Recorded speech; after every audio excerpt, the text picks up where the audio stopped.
And here we go, folks. It is Wednesday night. Time to do our Wednesday night live show. On this edition of our show, we're going to talk a little New York Jets free agency, focusing in particular on the offensive side of the football. You know, you hear all the offseason talk. It is very quarterback dominated, but we're going to start to go a little bit beyond that. Who are the running backs? Who are the wide receivers? Can the Jets get that big starting wide receiver opposite Garrett Wilson to take this offense to the next level? The Jets have some very good building blocks on their offensive line, but those building blocks need to be finished with one or two other players. Who can they get? We're going to talk all about that and more. Guys, guess what? It's Wednesday night. It's 7 p.m. and we are live.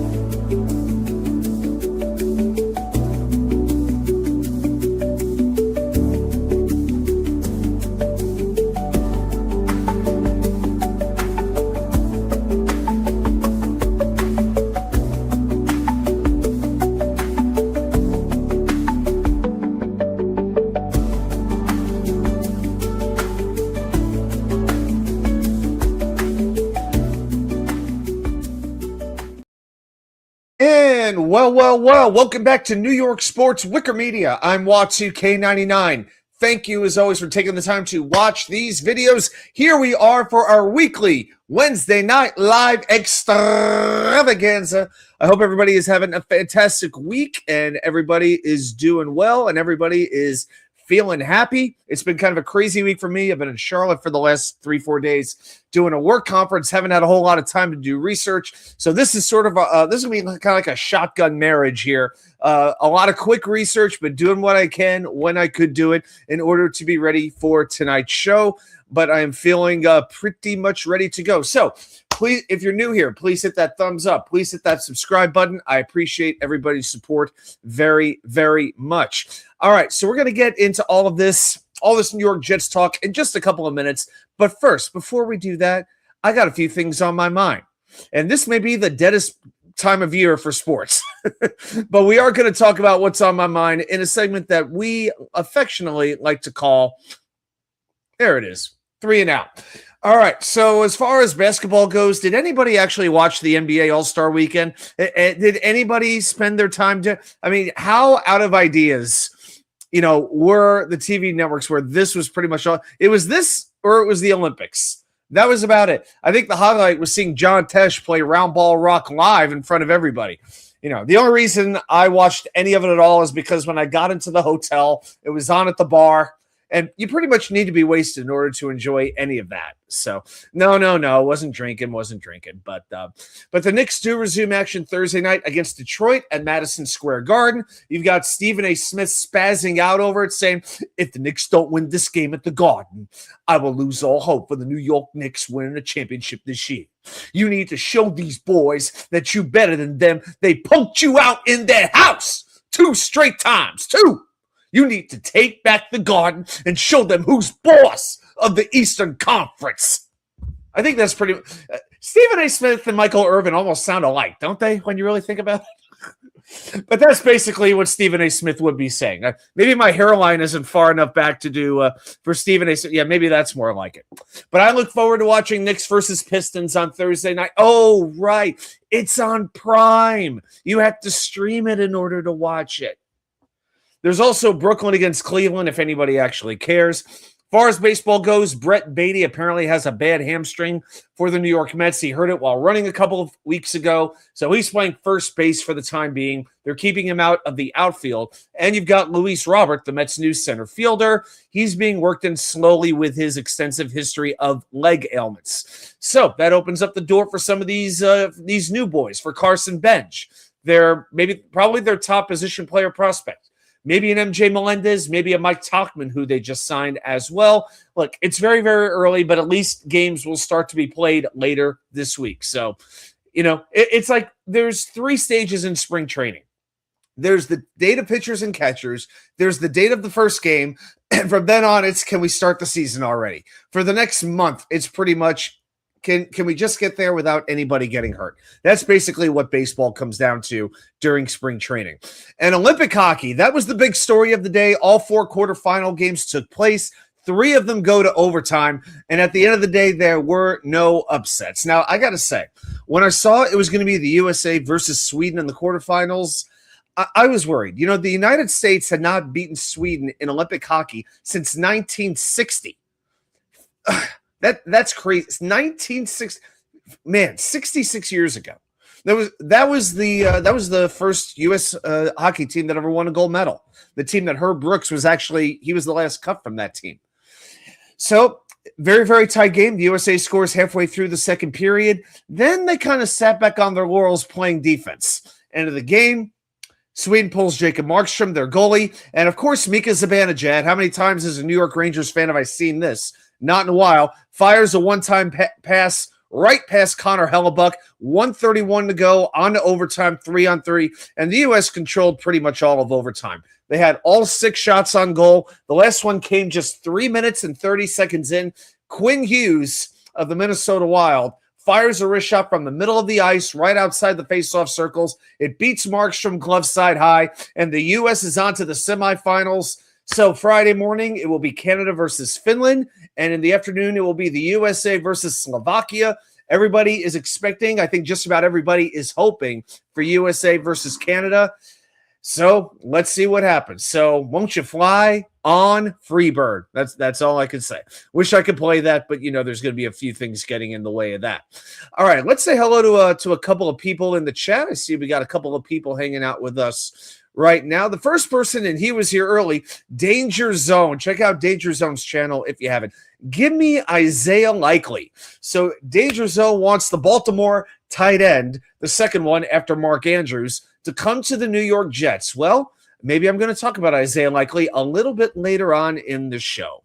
But that is a very interesting target. Scott Foster, likely chance, he says. Yes, yeah. There was Scott not very much into the likely chance. I see what you did there. All right, Tony Alexio, the great Tony Alexio, unleash the thumbs up package. Thank you very much. Scott did not watch the NBA All-Star game. Just do away with it. No, it's all about the recognition for your players. It has nothing to do with the game, who wins, who loses. It's pretty much all irrelevant. All you really care about is your players getting respect. That's the whole point. I mean, I remember when I was a kid going to Shea Stadium, when you had to go there, pretty much, or you had to buy maybe a magazine to cast a ballot. And it was a pretty exciting deal to punch out the little paper holes, like not like a Scantron, but the little perforated circle, to select your player. It was kind of exciting. You drop them in the ballot boxes, you left. You make sure to put those in the right spot, but you leave your hot dog wrappers and peanut shells right on the floor. Let the cleanup guys take care of that crap, right? So but now it's kind of lost its fun, and part of that is you go from being a kid, you grow up age-wise at least to being a man, and it's just not the same anymore. When you can do all of this stuff online, it just loses the charm, and you realize more as you grow up. It's a popularity contest, just like these award shows are, or sports awards are. It's all a bunch of political BS. We all know the deal. We all know the deal. They'll never do away with it, but how excited can you really get? We've got the great Pa2K99 here as well, hanging out there in New Brunswick, New Jersey. If you're ever downtown, just shout, "Hey, Pa2K99!" He knows who he is. The great Nick Teodoro is here. If you're a fan of pro wrestling, check out his channel. Check out his show. He breaks down everything going on in the wacky world of pro wrestling. And if Jet fans can get crazy at times, the internet wrestling community, oh Lord, those people need therapy. They need some therapy. Tell us, Mr. Oracle, what is the vision of the Jets and the Mets? Well, the Mets' vision is to compete and then make the playoffs, hopefully contend for a championship. And the vision of Jets is to no longer be an embarrassment. Oh, and by the way, I didn't watch any of this documentary because of who the producer was. So if you have any kids around, you might want to get them away real quick, because I got something to say right now. I got something to say. I was thinking about watching that Rise of the 49ers documentary that was out because, one of the NFL's true great dynasties. I was interested in hearing more about it. And then I found out the executive producer, whatever, was the Moat himself, the most overrated of all time, namely Tom Brady. And he talked about how he used to be a Niner fan growing up in California. And then he said basically to some of the effect of, can you imagine if I was a Jets fan, if I would have had the same feeling? Hey, Tom, fuck you. You're an asshole. You've always been an asshole. If I'm near New England, I'm going to take a piss on your statue. The one statue in America that deserves to come down. You prick, taking Greg Olson's job when you had no right to do it. Yeah, you had a good career. You're still a smug, obnoxious asshole.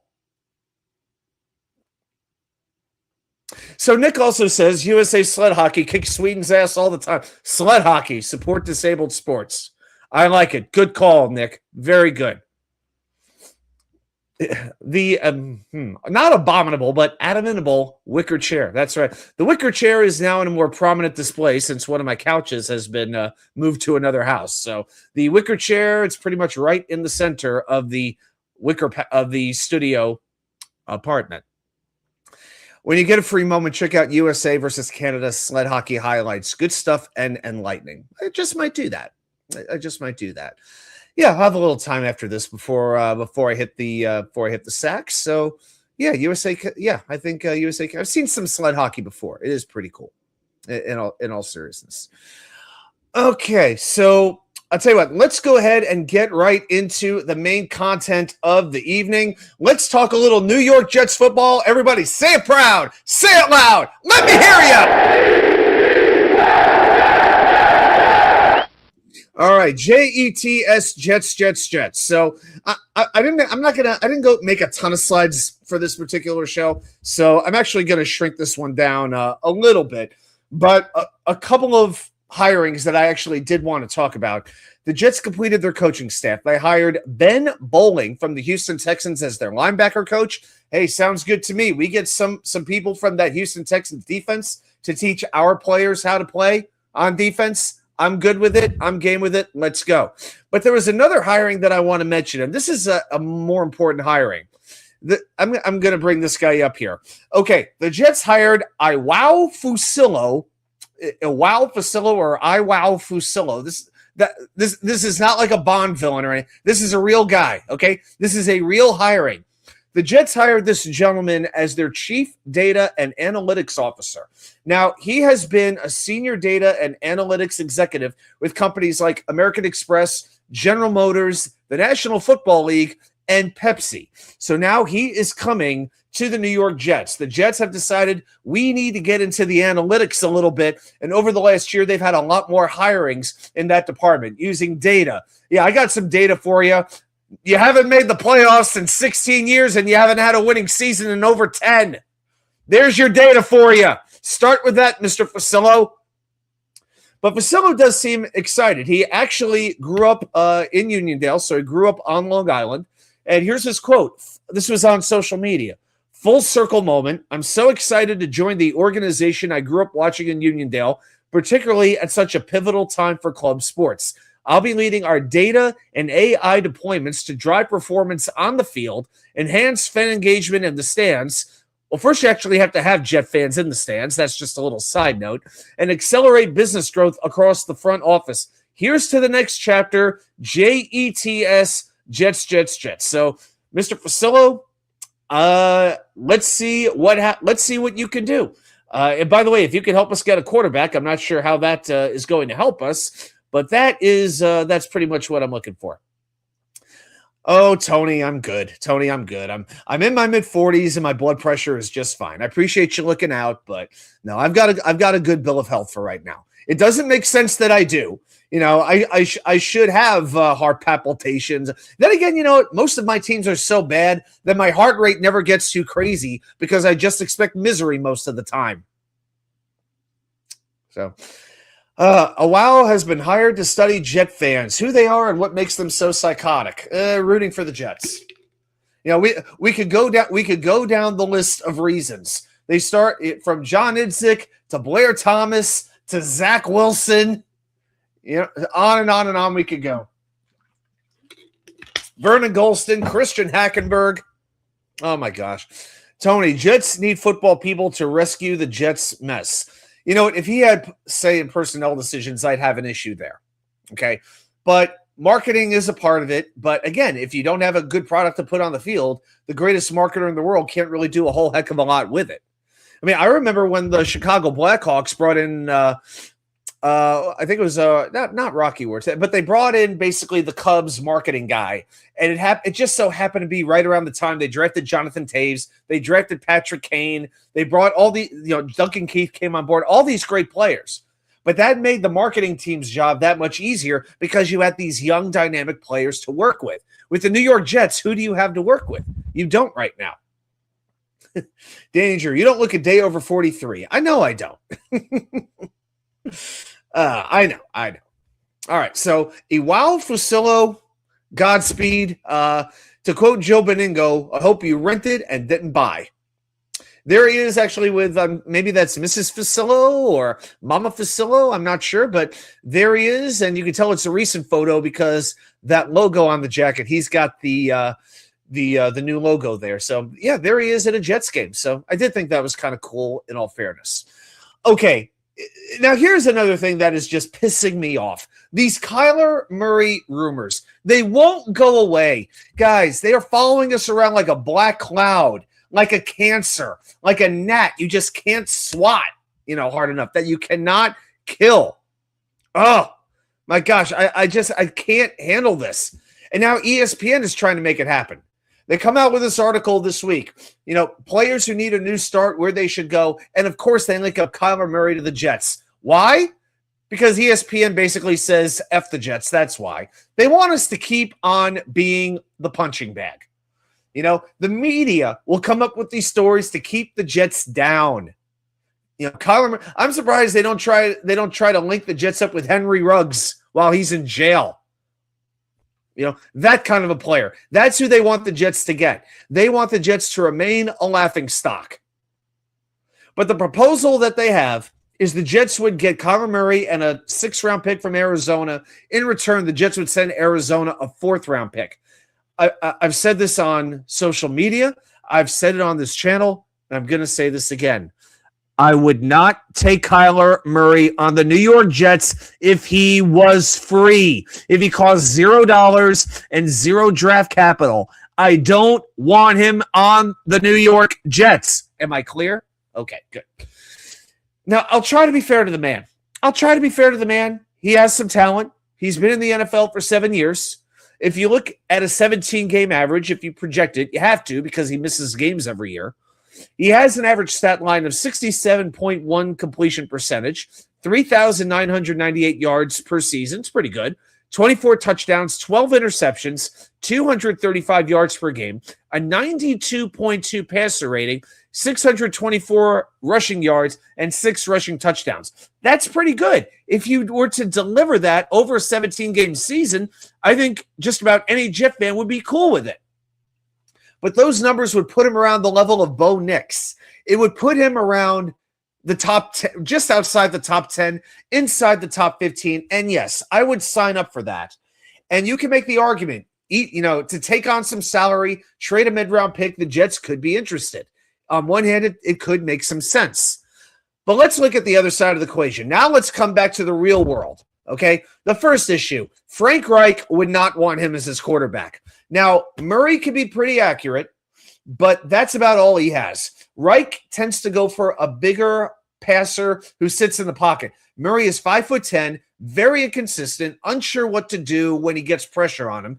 Reich also wants a quarterback who limits his turnovers. Murray has thrown double-digit interceptions in 4 of his 7 seasons. And by the way, the other 3, he didn't play a full schedule of games. He's also had 51 fumbles over 7 years, including 8 in 2024 when he played a full 17-game schedule. I know Arizona does not exactly have a great offensive line, but if you can't take care of the football, I'm sorry, you cannot be my quarterback. And while we're talking about durability, let's talk about durability. He's coming off a very serious foot injury.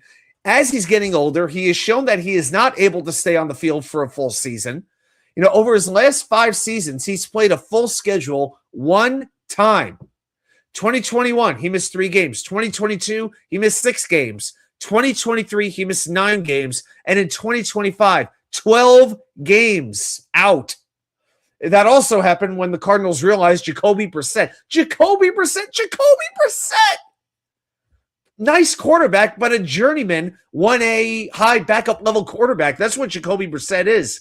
They wanted to use Brissett over Murray. Reich also likes his quarterbacks to play under center, run a lot of play action out of that formation. Murray doesn't do that. Murray wants to play in shotgun and utilize that dual action nature. He wants to be Michael Vick, but he just isn't that, okay? But in theory, he wants to play just like Michael Vick did. Of those interceptions he's thrown over his career, he has thrown 19 interceptions out of play action. So Reich would have to change his offense to suit Kyler Murray. And I'm sorry, I'm not changing anything to suit Kyler Murray. But maybe the biggest issue is his motivation. Arizona signed him to a contract extension in 2022. And in there, they inserted a clause which would void the guaranteed money if he didn't complete a certain amount of independent study hours. Now, as somebody who works in a college and has worked in colleges for almost 20 years now, almost 20 full years, I know what independent study refers to, okay? I know what that means. That's for the kids on probation, the kids who are at risk of getting kicked out of school because they ain't making the grade. The rumor was Arizona was concerned by how much time he spent playing video games rather than studying film. Is it any wonder that Murray has never really taken Arizona anywhere? I mean, now that I've said that, I want to look at his career. I already talked about one aspect of his career stats. Has Kyler Murray even won a playoff game in his career? I got to go to. I'm gonna pull up the website real quick. This is just something I need for my own peace of mind. Yeah, the website I use now does a whole performing security verification just to make sure. Okay, so Kyler Murray came into the league back in 2019, so he's been in the league for 7 years, and he has played, one playoff game. That was back in 2021. In that game, 19 for 34, 137 yards, two interceptions. Made 2 Pro Bowls in 2020 and 2021, but yeah. Kyler Murray's he's like RG3. He's not much more than that. I'm sorry. And I'll give you one more issue. It's the finances. Murray right now carries a cap charge of $53 million in 2026. That is a top 10 salary for quarterbacks in the NFL. Now, if the Jets were to make the trade, they would be taking on $42.5 million in salary and $62 million guaranteed, which is absurd. I know salaries are rising. I understand that. I'd rather keep Justin Fields for another year. If Darren Muji makes a trade for Kyler Murray, if he trades anything, if he trades a slider from White Manna Burgers for Kyler Murray, he should be fired for incompetency. The only way Arizona is going to trade that contract is if they eat a significant portion of it to bring the cost down for the opposing team. So I can't imagine Aaron Glenn would want him. Aaron Glenn wants toughness. He wants winners. I don't see that from Kyler Murray in any way, shape, or form. So I'm not worried about it. I know the Jets are going to jet. But if I'm Darren Muji, if I'm Aaron Glenn, am I hitching the future of my career to Kyler Murray? Kyler Murray? No. Oh, I don't want to look at him anymore. Oh boy. All right. So a couple of quick comments here. Says Tony, the Jets are overdue for our franchise quarterback. Muji magic needed. He'll have to pull off some amazing magic here. And every time I see, what should the Jets do? What's the plan? And I'm talking about like non-Jet fans, like the media types, like the general media. It's always like, just go low level on quarterback all the way around, tank, please, and get your quarterback next year. I said, okay, so there's no plan that you have where Aaron Glenn keeps his job. Because if the Jets win 2 games, I'm sorry. I'm not one of those people screaming for Aaron Glenn to be fired, but I can't justify bringing him back, if the Jets win 2-3 games again next year. I can't do it. Not unless there's some significant improvement somewhere. But again, you have to have an uptick in wins, and you have to see some clear direction that the team is coming together. You have to have that Dan Campbell season where it may take some time even into the second season, but you can see clear signs of a turnaround as the season progresses. Danger Zone, would you use pick 103 on Drew Aller? That would be the 4th round pick. I'm open to it. I'd use it on Aller. I'd use it on Beck. There aren't too many quarterbacks I want to at least take a shot on day 3. I mean, at this point, I was interested in Trinidad Chambliss, but I have never seen a guy more afraid to go to the NFL in my life.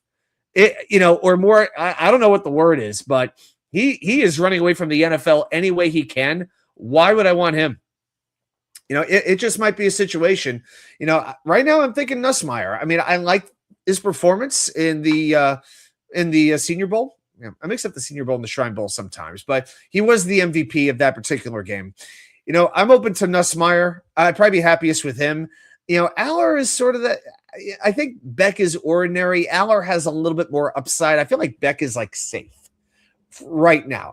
And now I'm going to be able to start to watch a little bit of video and get into these quarterbacks a little bit more. But you know what? I mean, there's hardly a quarterback I wouldn't take a shot on, day 3, because once you get to day 3, it's like, okay, take your chances. Let's see what happens. Yeah, but you know what? You got to have the right coaching. And I think with Reich and Musgrave, the Jets are going to be in a position to do that. I'll be interested to see what kind of player they look for. Murray doesn't fit the bill. Yep, I absolutely agree.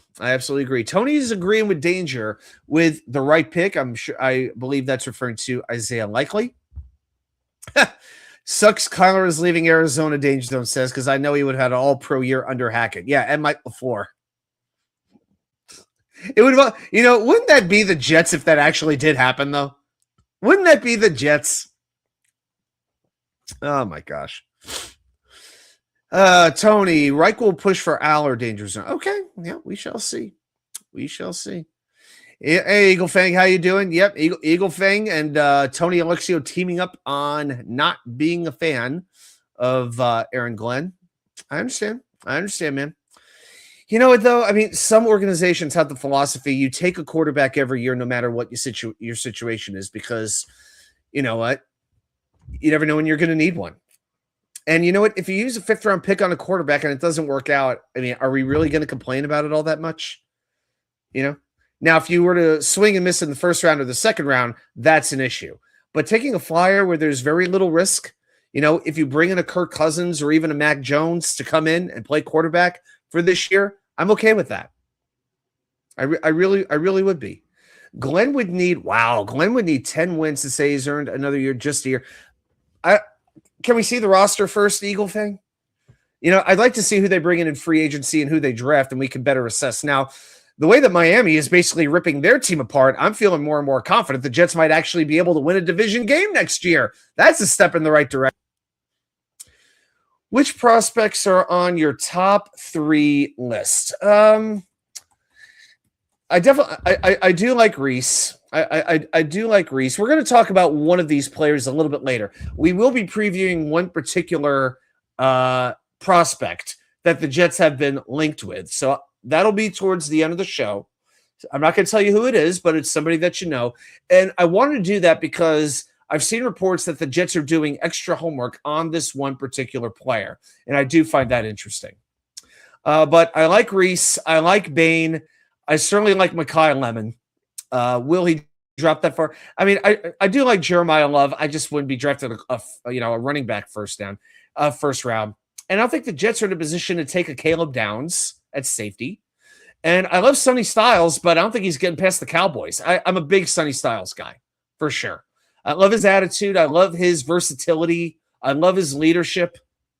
So, yeah, I'm a big fan. You really can't go too wrong with one of those Ohio State defenders. So, yeah, I can't say I can rank my top 3 for you, but those are, players that I'm very interested in. But, the Jets are not going out. They might get one. I don't know if they would wind up trading up to get another. If Sonny Styles could somehow fall to 16, I would be so thrilled. Styles or Lemon at 16, and I'll be turning cartwheels. Let's put it that way. Hey, Baba Booey, how we doing? How'd your day go? Went pretty well. Drove back from Charlotte today. Was at a conference. Got there Sunday night, hanging out in downtown Charlotte. The food today wasn't too exciting. I drove back through Lexington, which is known for its Western North Carolina barbecue. So the Eastern North Carolina, that's the one with the vinegar and the crushed red pepper, and that just apple cider vinegar is what it really is. Not really my style. I've never been a fan of that. The Western North Carolina, it's more of a thin tomato base. So you have to go, if you want the thicker tomato sauce, you're talking Kansas City, you're talking Memphis. But Western North Carolina is kind of in the middle of the Carolina, Tennessee, Missouri kind of thing. So had some nice coarse barbecue. They gave me like half a pound of coarse chopped pork, mustard potato salad, baked beans, a couple of rolls, which are really hamburger buns, for $15. Pretty good deal. And then I ordered an Arnold Palmer to drink. They give me the cup, like about an 8-ounce cup, but they bring me a mini pitcher of Arnold Palmer as well. So they brought me the refill already when I ordered the drink. And that's very unusual. And I thought that was really, really cool. So I was able to take an Arnold Palmer for the road for the rest of my drive. And it was good. It was good. I like it more than Eastern North Carolina, but I'm still a Texas barbecue guy. I still got to get to Kansas City and I got to get to Memphis down the road and try the barbecue out there. But yeah, I like brisket. That's more my style. I like beef ribs, even though they're an indulgence, they're very expensive. That's the stuff I really go for. And when they're carving it in front of you when you order it, that's a good sign that you're in the right place. But yeah, so that was last night was good. I went to an Irish pub, tried a couple different Irish whiskeys, and had an amazing fish and chips, some balsamic flash fried Brussels sprouts, some of the best Brussels sprouts I've ever had. And I'd like to thank my school for allowing me compensating me on that one. Well, for the food anyway, not for the alcohol. So, Eagle Fang, would the Jets have to trade up to the 10s to get Ty Simpson, or will the team take him before he gets to us? All right, well, let's go ahead and look at this. So let's try to figure it out. The Raiders will be drafting Mendoza. I hope not, but they will. So then come the Jets at 2. Arizona at 3. They could. I mean, I could see them sticking with Brissett for right now, but I don't know. Arizona could go with a quarterback, but I mean, are they really going to want to get Ty Simpson at 3? I feel like they have a lot to build up. Right now, the Cardinals are expected to take maybe an offensive lineman over there. Tennessee, no. Giants, no. Browns, possibly. Browns are a possible. But are these quarterbacks really first-round worthy? So I'd say the Browns are possible. Number 7, you have Washington. No. Number 8, you have New Orleans. No. Number 9, you have Kansas City. Not a chance. Number 10, you have Number 9, you have Kansas City. Number 10, you have Cincinnati. No chance there. Number 11, you have Miami. That one's possible. Number 12, Dallas. No. 13, Rams. I don't think so. Because Matt Stafford's getting older. 14 is Baltimore. No. 15 is Tampa Bay. No.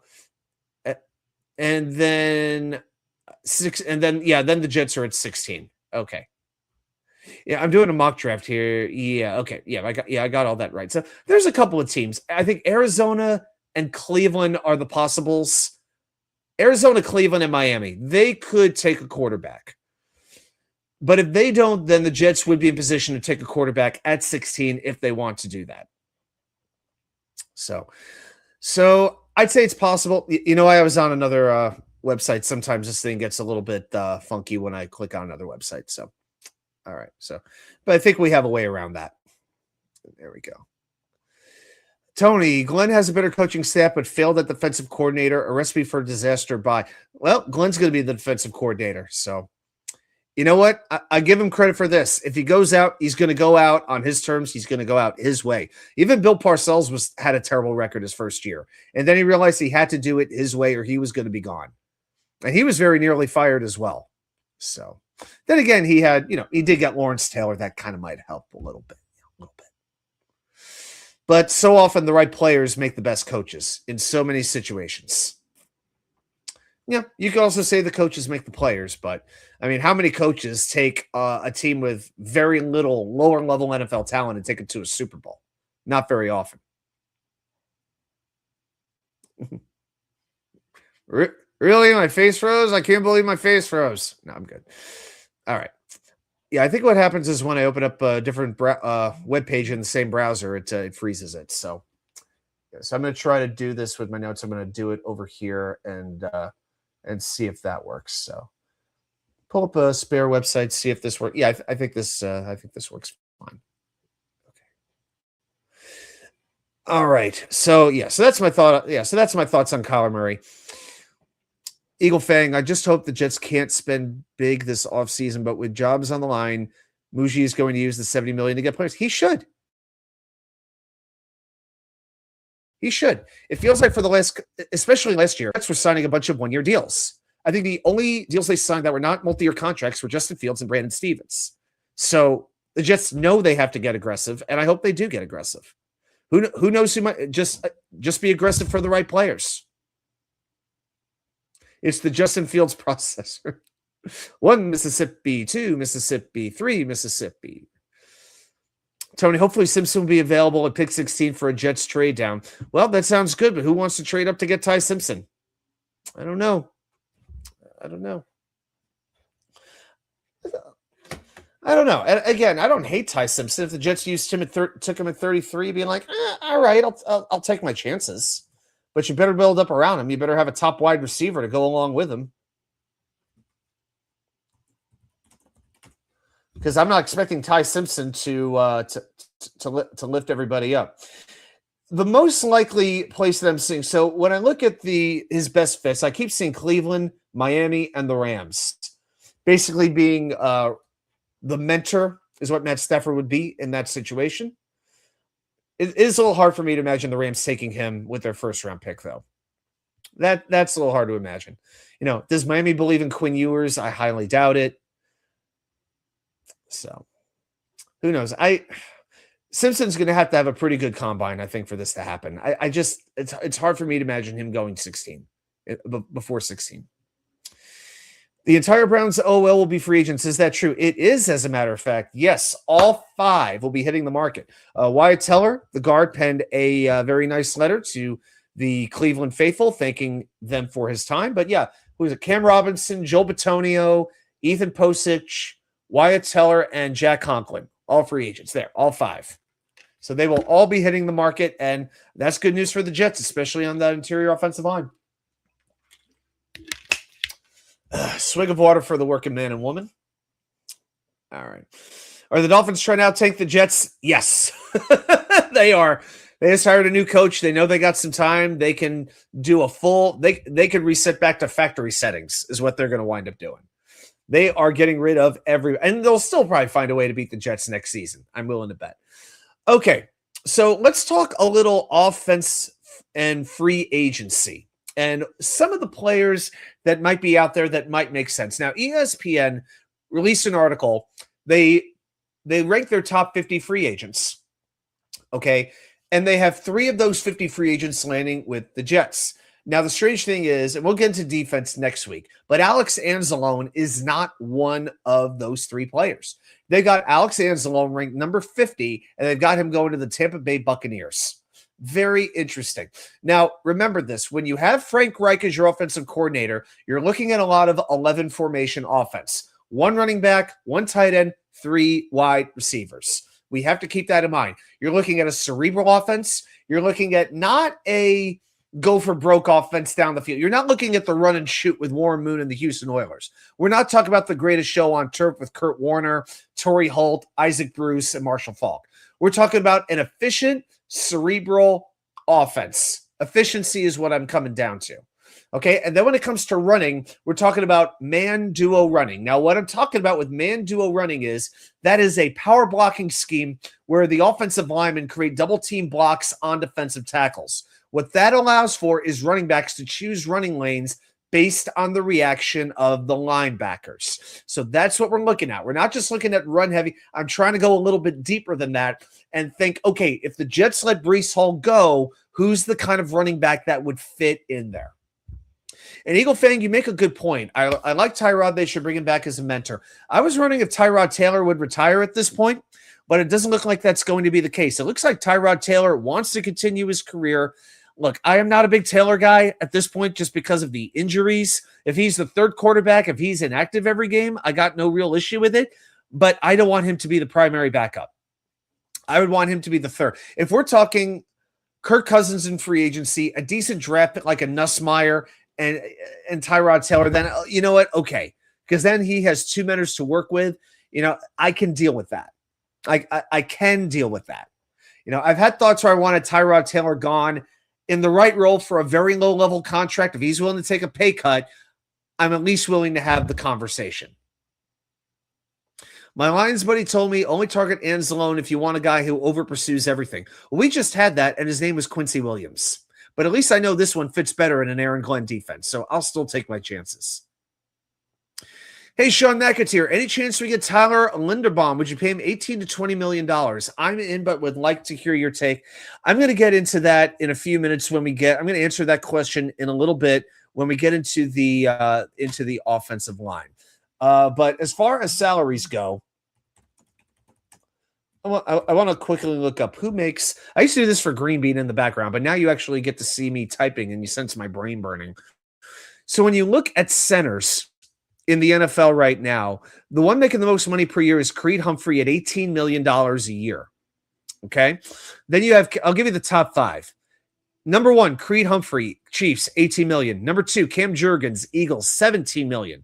Number three, Drew Dahlman of the Bears, $14 million. All right, I would not have had him.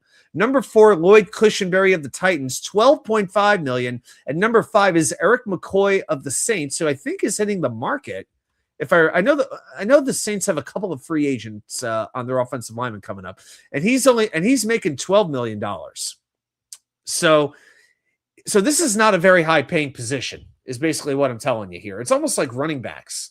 So if you were to pay Tyler Linderbaum $18 million, you're paying him to be tied for the highest paid center in the NFL. Is he worth that? Maybe.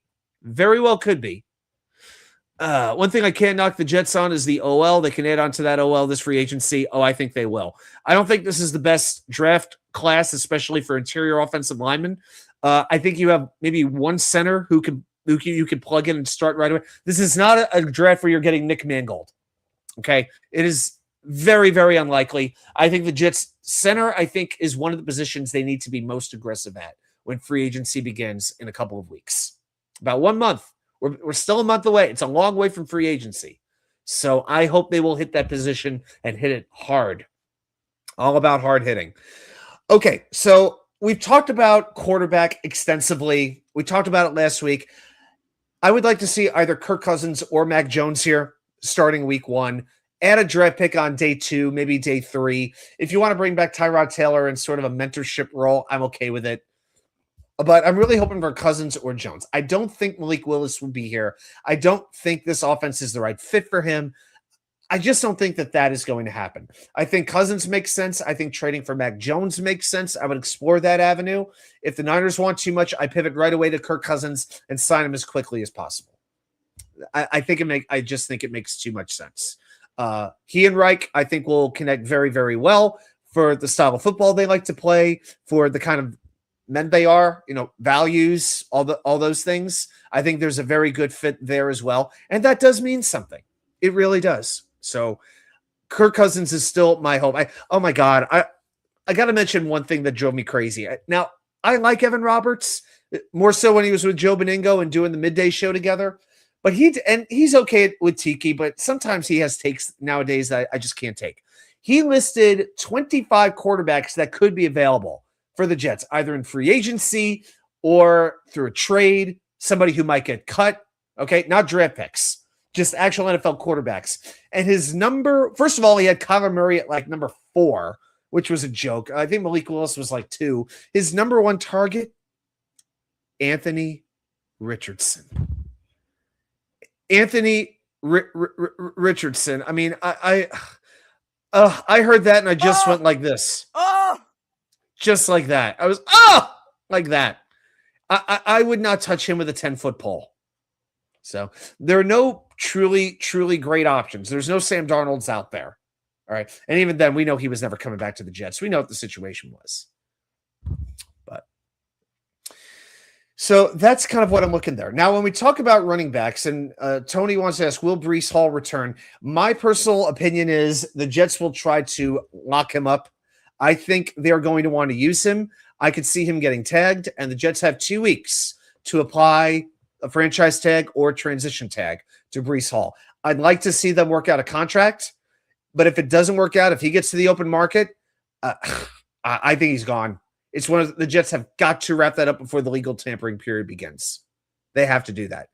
I think he'd be perfect in Kansas City. Absolutely perfect there.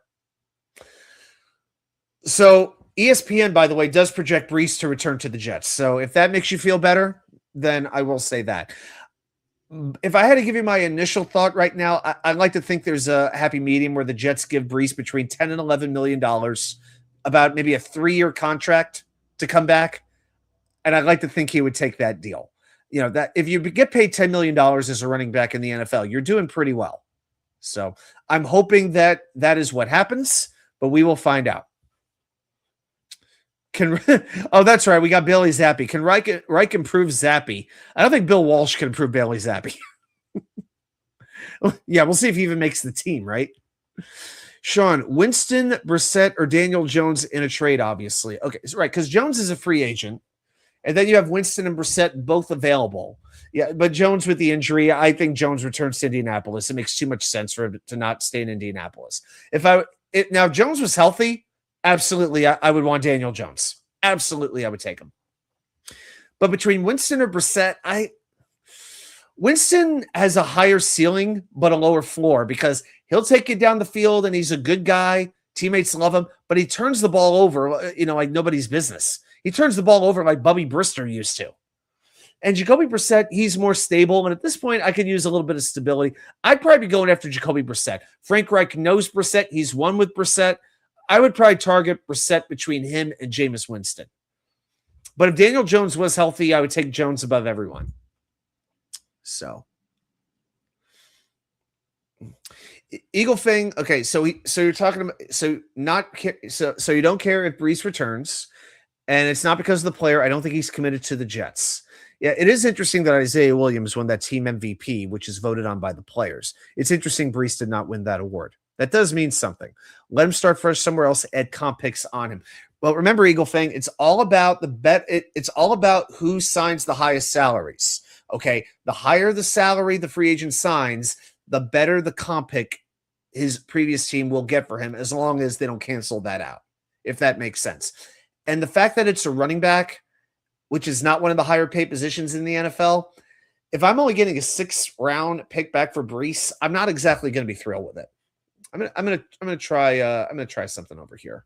I'm gonna try this in a different browser. I want to see if I can look at 2025 comp picks and see what a decent running back brought back. All right, so I'm looking at the list from 2025. So there were 3 third-round comp picks: Kirk Cousins, Christian Wilkins, and Robert Hunt. Then you had 4 4s. Then you started to get to some of the 5s. Even Sam Darnold, that was only worth the 5th round. Now this is 2025. All right. I'm trying to recognize one running back. Okay, Austin Eckler was worth the 6th round pick. Tony Pollard was a 6th round pick for leaving Dallas. And that's really it. So I think we're going to be hard pressed to get a late 6th round pick for Brees, if that's the case. And I got to be honest with you, that doesn't do anything for me, man. Just doesn't. I'd rather keep him. And I'm a big Braylon Allen guy. If you know me, you know I've been beating the drum for Braylon Allen since before the Jets drafted him. I was a big fan of that kid. But we'll see. I don't know if he's ready to be a number 1 running back. I could see it working, but if they were to let Brees go, I want them to add somebody else to go along with him and Isaiah Davis. But I gotta say, I'm a little intrigued by the idea of giving the ball to Braylon. I'm intrigued by it. I don't know, but it is interesting, isn't it? These are the fun things. I think people, you brought it up too. I think people just forgot how dynamic he can be. He barely had a chance to play. And it's not even his fault. Again, this is one place. Now, I don't know if this is on Aaron Glenn or Chris Banjo or both, but this is where I would get angry at them for putting Braylon Allen to be a kick returner. That pissed me off. That was not cool. That was just wrong. Now, it was an MCL injury, so the injury was going to sideline him for about 3 months. So this is not an ACL. He should be absolutely ready to go. I don't think the injury is really that bad unless he had some sort of major setback. I think it's just one of those things when out of sight, out of mind. But I still believe in the kid. I think he's just barely old enough to buy a beer at this point. So, but I think it's going. But I do think Brees will be back. I really want to see them running back. I want the killer bees back one more time. Brees and Braylon. Let's go, baby. Let's go. As that offensive line builds up, and now we have an offensive coordinator who actually has some semblance of some idea what he's doing. I'm game for it. But again, I know no offense goes if you don't have at least a competent quarterback in place. And if you don't have that, teams, how many years, guys? How many years have we been watching this with the New York Jets where teams realize they got to take the run away, they load up the box, they dare the quarterback to beat them, then the quarterback can't, and the Jets fall behind, and then they have to pass to get back in the game, and it leads oftentimes to knockdown passes, to sacks, to interceptions, to 3-and-outs. Same offensive game. We've been watching it for years. Time for it to change. You're welcome, buddy. You're welcome. Yeah, that was one time I was legit mad. It should have never have come to that. Ever. Gosh. All right. Now, if Brees does go, let's talk about who might make some sense. One running back that would make sense is Javonte Williams. Now, in 2025, Williams ran very well on those inside zone runs and those man duo carries where he was able to make the decision on which way the linebacker would go, and he would then go. Williams is a very good inside runner, and Frank Reich likes that. So between those two types of runs, Williams had 134 carries, 605 yards, that's 4.5 yards per attempt, and 5 touchdowns. The thing with Williams, he's not a great receiver, which is a need the Jets would then have to fill if Brees were to leave. Okay. Now, the fact is Reich likes to use running backs in the passing game, and that's something the Jets have not done enough of with Brees Hall. But Williams, hey, he's 220 pounds. He's a great fit to get those carries as an early down runner in Reich's between the tackles running attack. The only thing, though, does that make Braylon Allen redundant? Does that make him obsolete? That's my concern, because I've always liked those running backs to counter each other, like Thunder and Lightning with the Giants, with Tiki Barber and Ron Dane, like Willie Parker and Jerome Bettis with Pittsburgh. Even the Jets with Curtis Martin and Lamont Jordan to an extent were a little different running stuff. Oh, when the Jets had Sean Green, and you would pair him up at first with Thomas Jones, later with LaDainian Tomlinson. I like those different types of running backs. It's like having two different types of guitarists in a band, like one that's more rhythmic, one that does more of the finger picking, so you get those different sounds. That's what I like with my running backs. So I'd like somebody a little bit more speedy, but then again, Reich likes to run between the tackles, so how do you reconcile that? But another running back I'll give you is Kenneth Gainwell. I thought Gainwell was one of Pittsburgh's best players last year, especially on offense. I thought it was really, him and Darnell Washington, I thought were about as good as anybody. Now Gainwell has played in Pennsylvania for 5 years. I say that because he was an Eagle and a Steeler, and 41% of his career scrimmage yards he's gotten in the passing game. This past season, it was 48%. He rushed for 537 yards, added 486 as a receiver. That's 5th in the NFL among running backs. And over the last 3 years, Gainwell has 119 catches. Here's what I like. 119 catches, 3 drops.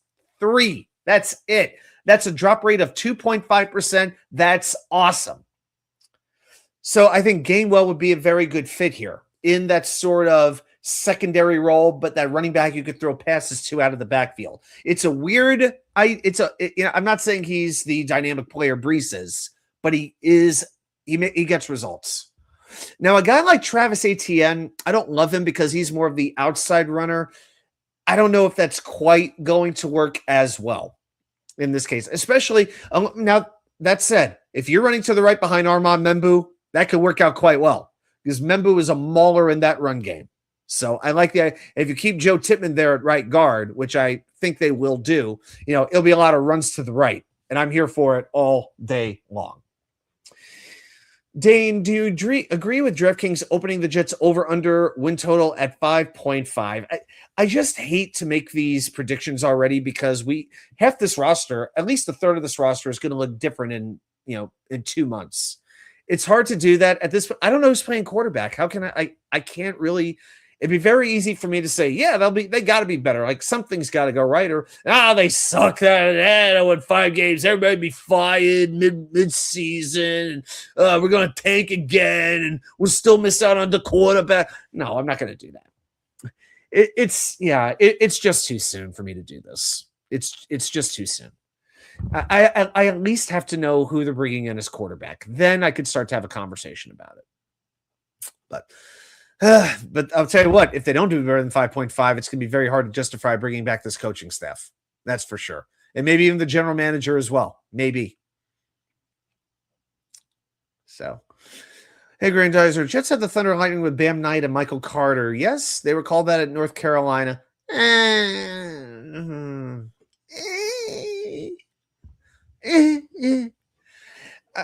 For like 3 games maybe. That's about all that lasted. But hey, I give him credit. They're both still in the NFL. I give him credit. Hey, Bam's a free agent, so I hope somebody signs him, and I hope he plays great. But Michael Carter is just frustrating. Michael Carter was that running back after that first year that I think really excited a lot of us. And I remember watching during the offseason when the Jets were doing the flight series, I believe it was, and I think it was the 5th episode, it was the final episode. And Michael Carter was watching film of himself, and he lamented getting caught from behind by this defender, whoever the defender was. And he said, man, I got to make sure that that does not happen again to me next year. But the truth is he was never as good again as he was his rookie season. I really can't tell you why. Maybe he was just only going to be so good. I'm not saying he didn't work hard enough, or his mindset wasn't there, or his physical body wasn't right. But he spent a good amount of time on practice squad since that time. Including Arizona's. I mean, if you're on the Arizona practice squad, that's not very good. But it's a shame because I really wanted to work out. I still remember the celebration when the Jets drafted him, when he had the big and did the big jump and fell down by the door and just falling on the ground. His family was going crazy. It was an awesome celebration. One of the best Jets draft pick celebrations I think we ever saw was Michael Carter. So then when the Jets drafted Breece Hall, and they traded up to get Breece, I was like, why? I didn't understand it. But Joe Douglas did the right thing. No question about it. All right. So a couple of wide receivers I want to talk about. One is Wan'Dale Robinson. Now, I want to talk about him first because ESPN says that would be the best fit. The Jets would be the best fit for the current New York Giant. Now, I got to be honest, he scares me a little bit. Now, Wan'Dale Robinson, he to me is what I would call one of those very flammable players. The upside to me is very high, but the floor scares me a little bit too much. Okay. So ESPN's thinking was this, and I'm reading this from their website. Let's give the Jets a slot receiver who displayed more vertical ability in 2025 with the Giants. While the Jets must address quarterback this offseason, Robinson could pair with Garrett Wilson to give them a receiving presence both inside and outside the numbers. With at least 92 receptions in each of his past 2 seasons, Robinson is a volume target who can work multiple levels. Here's the issue. Reich's offense does not go vertical very often. They're not throwing long bombs down the field. Plus, he's 5'8". Okay, he's 5'8", 185 pounds. Yes, he's very fast. He does his best work for sure in the slot. I don't know if this is the right fit. Now, he's been with the Giants for 4 years, and for a 17-game average, 84 catches, 776 yards. He hit the 1,000-yard mark this past season, so I credit him. He had 4 touchdowns. He's had 9 touchdowns in his career, but 7 in the last 2 years. 63 yards per game. His numbers have been getting better as time has been going on. Drop percentage is pretty good, too, 3.6%. That's not bad for a wide receiver. I just don't know if he's quite the right fit for Reich's offense. And if he's really a slot receiver, I wonder if the Jets believe in Isaiah Williams having that role. I thought Williams did quite well in that spot.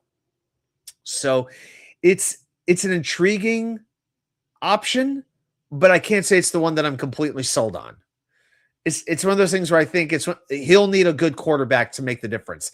If you're a 5'8" receiver and your strength is going long, that quarterback better have some touch on the ball, no matter how fast you are.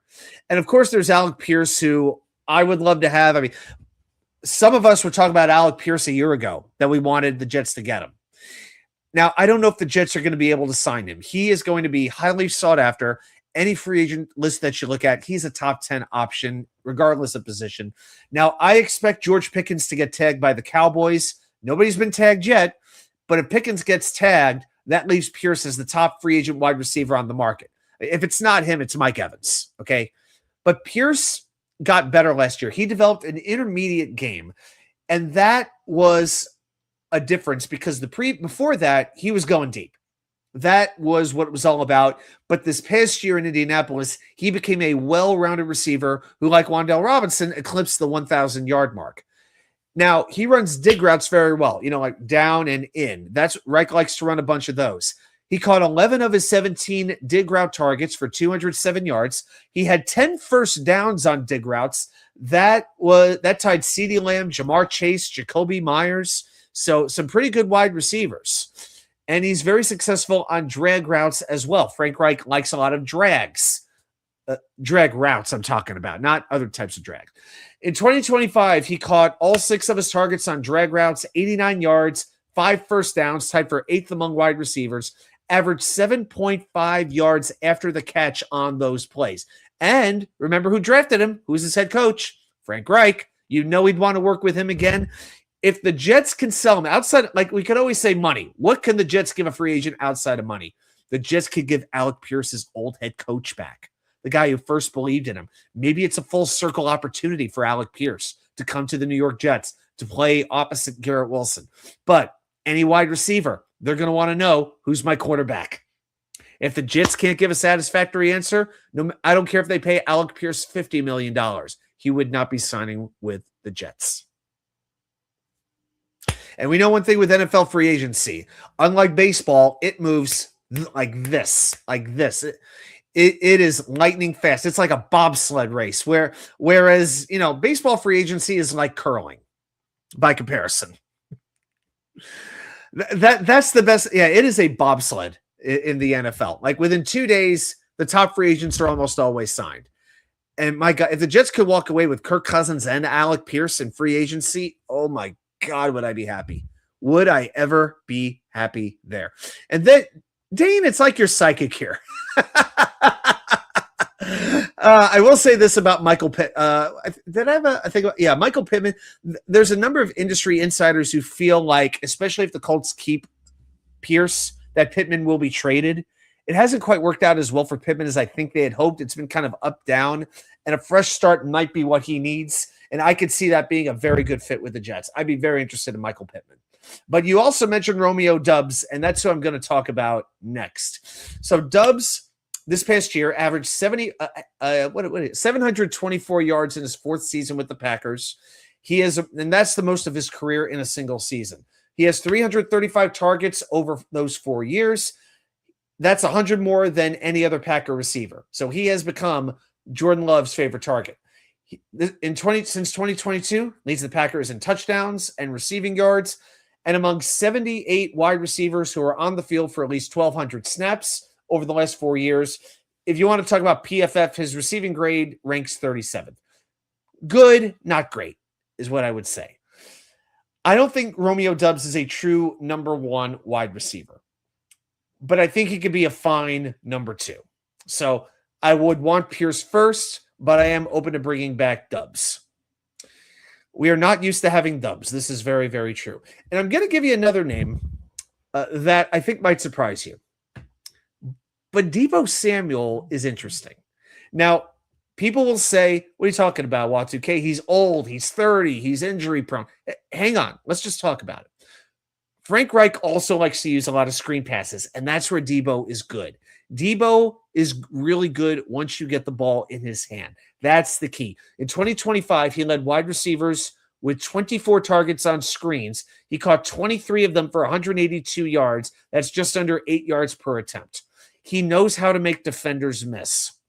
He ranked 6th at wide receiver in the NFL with 17 missed tackles forced, and he ranked 8th with 471 yards after the catch. I'm not saying that I would be playing him every down, okay? I would use him in certain situations, but I think he could be a very good piece in the right situation. And I do think Frank Reich, unlike his predecessors, are going to know how to use the personnel that he has and in what situations. I do have confidence he can at least do that. That's right. Just don't put him on the onside kick return team. Hey, Boner with a beard, how you doing? Has it been a hard day's night for you, man? All right. Yeah, so Deebo Samuel. You also have Christian Kirk, Juwan Jennings. I would have some interest in them as well. As far as tight end goes, I just don't expect us to invest heavily in this position. The Jets extended Jeremy Ruckert. We're developing Mason Taylor. I'm not expecting Dallas Goedert or Kyle Pitts. Certainly not Travis Kelce if he even comes back. But on the next tier, Isaiah Likely is an option. Now, in his 4 years with the Ravens, Likely has had 135 catches and 15 touchdowns in just 63 games. And of course, he is the number 2 tight end option behind Mark Andrews. Now, in 2025, he was targeted a career low 36 times, and now he's hitting free agency for the first time in his career. That's a very intriguing option. If you pair him with Mason Taylor, that's pretty good. But remember, Reich likes to use one tight end most of the time. Is he willing to use 2 tight ends in this situation? Because I don't want Isaiah Likely taking reps away from Mason Taylor. That's the one thing I don't want.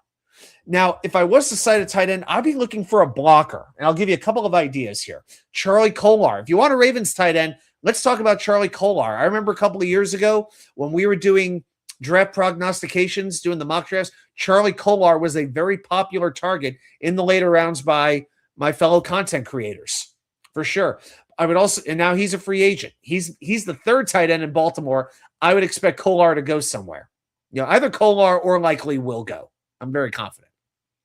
But you also have some veterans, Foster Moreau, Durham Smythe, very good blockers. That's something I'm interested in too, to help fortify that running game. I'm okay if you don't use 2 tight ends most of the time, but when you need to run the ball, I like seeing a next 7 blockers, the 5 offensive linemen, a tight end, and either a second tight end or a fullback.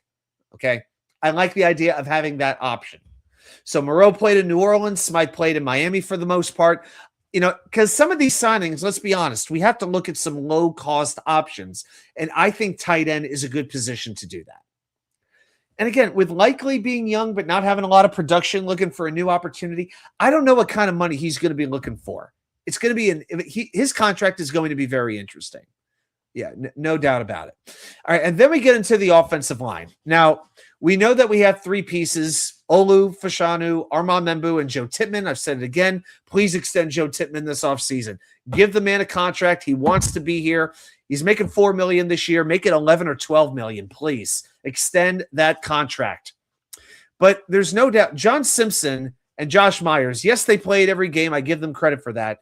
But they were liabilities, especially when it comes to the run game. And Simpson, I'm sorry, he took way too many penalties for my liking. I know he's tough. He plays with some nasty, but I just did not feel like he played the way I wanted him to play. I thought he took a step back.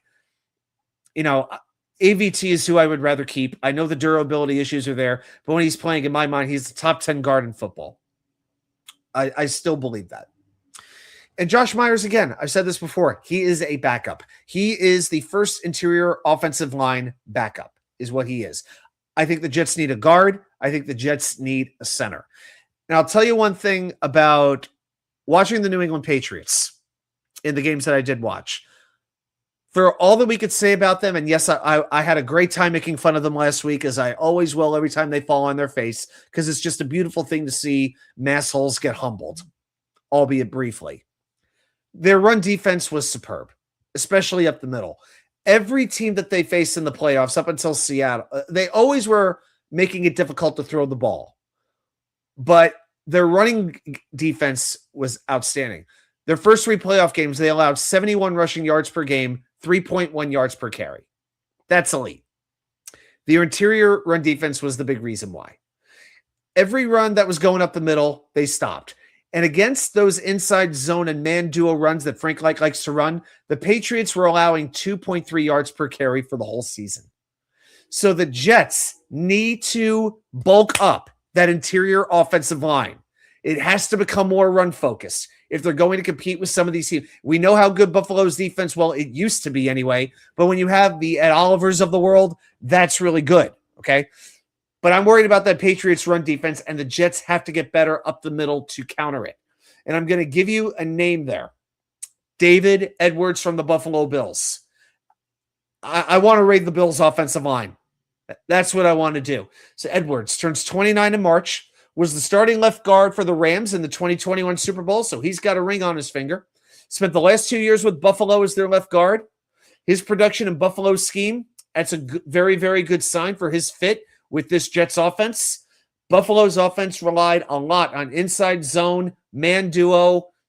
It seems like he would be a very good fit. And I'll tell you what, James Cook became the league's leading rusher, and a lot of times he was running up the middle. David Edwards had a lot to do with it.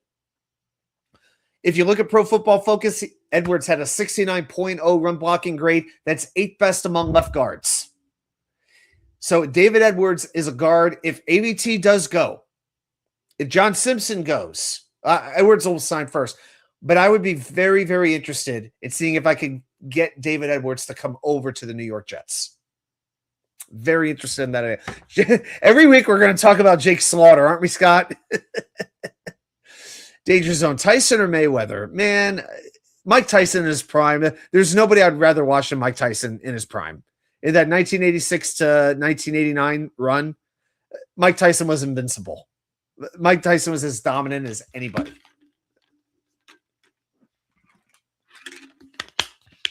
I don't know. Now that with the rise of MMA, things like that, boxing just isn't what it used to be, you know? I can tell you this. I've never spent money to buy a boxing pay-per-view. You know, I've watched a few fights, but it's always like in retrospect. I've never actually spent money for boxing at all. So, well, of course, unless it's like to go see Rocky and stuff like that, because that's real, you know? Yeah. All right, but I'm actually going to give you another Bills offensive lineman who's hitting the market that I'm very interested by. Now, I want to address a previous comment. Do you think that was asking me, do you think the Jets can bring in Tyler Linderbaum? Up until about 3 weeks ago, I would have said yes. But the fact is, with John Harbaugh there with the Giants, that offensive line being as bad as it is, John Michael Schmitz has not worked out as well as they would have hoped. Jets drafting Joe Tippmann looks like it was the right move. Just saying. If Linderbaum does not end up with the Giants, or at least back with the Ravens, I'll be floored. I would be stunned by that. Eagle Fang, you're saying Linderbaum got tagged? I haven't seen anybody report any tags here. Let me see here. Because they couldn't come to a contract. No, not seeing that. Nope, I've got the news up. Baltimore beatdown. Why Ravens should not use the franchise tag on Tyler Linderbaum. Linderbaum set to hit free agency. No. Yeah, no tags have happened just yet, Eagle Fang. No, I appreciate it, man, but no, not yet.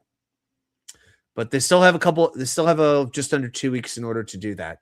But Linderbaum to me is the pie in the sky. It's like any one of us trying to date Sydney Sweeney. Okay, keep your expectations reasonable here.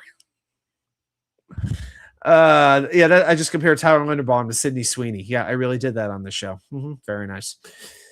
But assuming Linderbaum does go to the Giants or stays in Baltimore, I would look at Connor McGovern. Not the one we used to have. I'm talking about the Connor McGovern who played center in Buffalo. He is one of the best pass blocking centers in the NFL. He has become a very, very good center over the last 2 years. Has a 70.5 pass blocking grade. That's 8th among 34 qualifying centers. His knockdown rate is 0.3%. So that's a sack or a quarterback hit allowed. His knockdown rate is 0.3%. That is the best among any center over the last 2 years. How about that? So I would be very, very interested in getting one of those two Bills offensive linemen in the building. I would like that very much. Another guard I've seen, Isaac Seumalo. I don't know if he's the right fit. He's more of a zone blocker, and I don't think that's quite the right fit for what the Jets are doing. So that's one free agent I might be a little bit uneasy about. Just a couple of other centers, because center is what worries me more than anything. Because I think Joe Tippmann just fit in so well at guard, I wouldn't move him.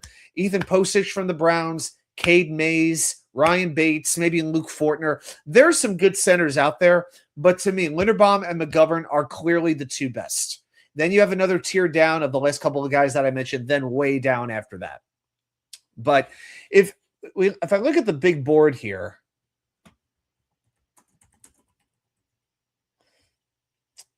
let's see. Just pulling this up.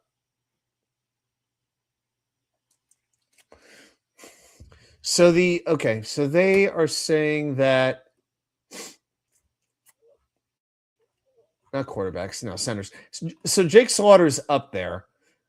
Most of what I'm seeing is Connor Lew. Connor Lew is top 3 for everybody. Connor Lew from Auburn. Who else? Logan Jones from Iowa. He's right up there too.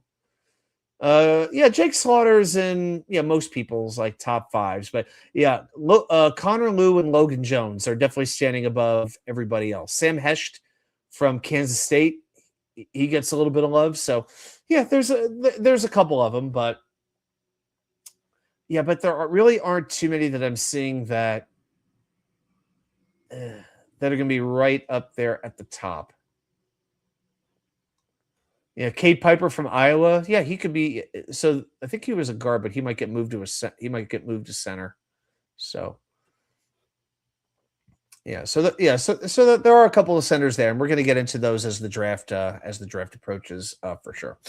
Okay, so I wanted to spend a moment here on one particular draft prospect who is going to go very early in the first round, and the Jets have been linked to this player. I've seen reports that the Jets are doing a lot of research on him. Will he be the right fit? And the player is David Bailey. Now, most people at this point are projecting Arvell Reese to the Jets, but the Jets are saying, well, we may not be in the mood for some Reese's Pieces. We might be looking for this David Bailey character. We want to get to know him because he might be a better fit. We might want that pure pass rusher in our defense.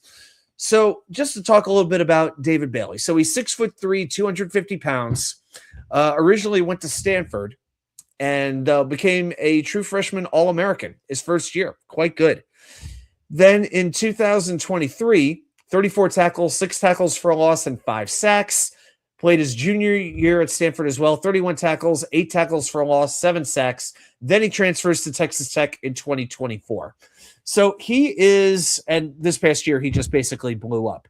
So with the positives and the negatives, the positives are very athletic, very twitchy. Like he changes direction very easily. He's very smooth. He beats offensive linemen very, very efficiently. He accelerates well across the line of scrimmage. He can win around the edge with speed. And again, a lot of this, we don't know for sure what the Jets are going to do on defense. Will they go to the 4-3, keep the 4-3, or go to the 3-4? I still think with Carl Dunbar there, he's used to the 3-4. I could see that happening. And maybe they use Bailey as that John Abraham role. That stand up on the outside pass edge rusher. But he uses his hands very well as a pass rusher too. Very quick, active hands. Has numerous pass rush moves. It's not just like a swim move or anything like that. He'll use a hand swipe, an inside spin, a rip, a long arm. I swear, it feels like every sack Will McDonald has is the swim, right? It's the spin move. It's the same. It's the spin move or it's a coverage sack pretty much every single time. But very, very agile. I definitely like that. But again, he's 6 foot. He's 238 pounds. I mean, when I looked at him for the first time, I looked at his physique in a uniform. I'm like, this guy is small. I'm going to try to share my screen here real quick. Let me pull this up real quick for you. Yeah, just for anybody who hasn't actually seen what this guy looks like.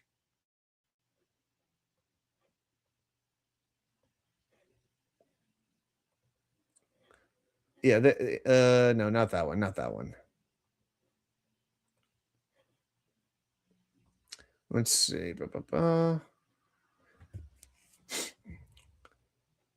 Okay, here it is. NFL Draft Scouting Report. There it is. Okay, so I'm looking at this, and I'm just seeing these thin legs and stuff like that. And I got to be honest with you, I'm worried how he's going to hold up against NFL competition. I don't know if this is – I'm seeing this. I'm not sure I'm even seeing 250 pounds here. Okay, so setting the edge against an offensive lineman is not going to be easy. It's going to make him a liability in the run game. I just don't know if he has if that speed will turn into power against good competition. I think you're looking at maybe a Chop Robinson kind of a player. The most common player comp that I see is Jalen Phillips, but I'm seeing a little bit of Will McDonald. If the Jets wanted to trade Will McDonald and replace him with this player, then okay. But to me, I just think there's too many similarities. So I could see him more as a 4-3 if you have the right fit. I mean, there's no doubt he can get to the pass rusher. He could get to the quarterback, and that is exciting. But after seeing Will, I'm not quite sure that that's what I want. I'm not sure that's the player I'm looking for. But the Jets are doing a lot of homework on him. They want to get to know him and determine if he is the right fit. So that is what they're going to do. And again, draft is 2 months away. Let's see what happens. All right, guys. So let's do a quick check here. We're about to do some trivia in a moment. All right, so let's go ahead and click. How are we doing on likes here? Oh my God, guys, you did it. You have passed the 15 like threshold. So that means we will be spinning the wheel tonight. So guys, way to go! Thank you so much for that support. I really do appreciate it. Okay, well, let's go ahead and jump right into it. So we will do the trivia right now. So, did Johnny Boy show up? I see somebody mentioning Johnny. I didn't see him in the comments here. Oh, is the answer Johnny Boy? Oh, yeah, it's always Johnny Boy. If it's not him, it's Lee Cravette. Okay. You almost got me there for a second. Oh, gosh. My boss actually messed with me today at the conference. So they served us breakfast. Good breakfast. Eggs, bacon, spicy breakfast potatoes, oatmeal, pastries, great food.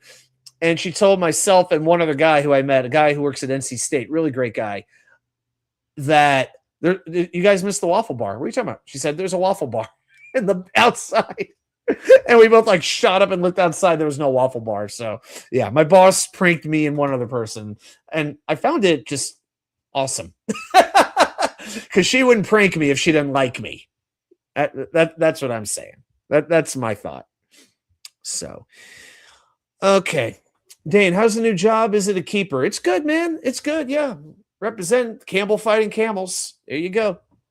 Roll humps. And I'm doing my shows on hump day. So that's what's up. It is.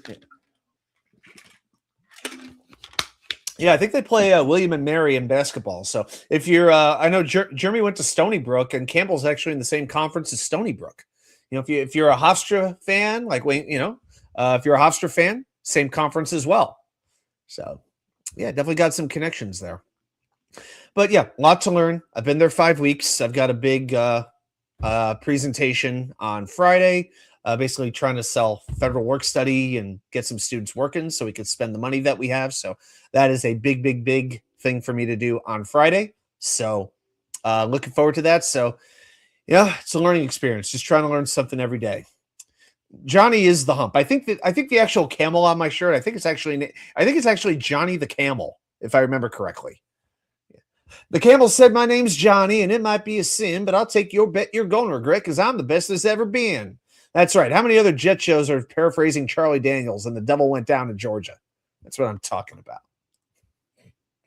All right, guys, let's do this right now. So every week, you know what happens.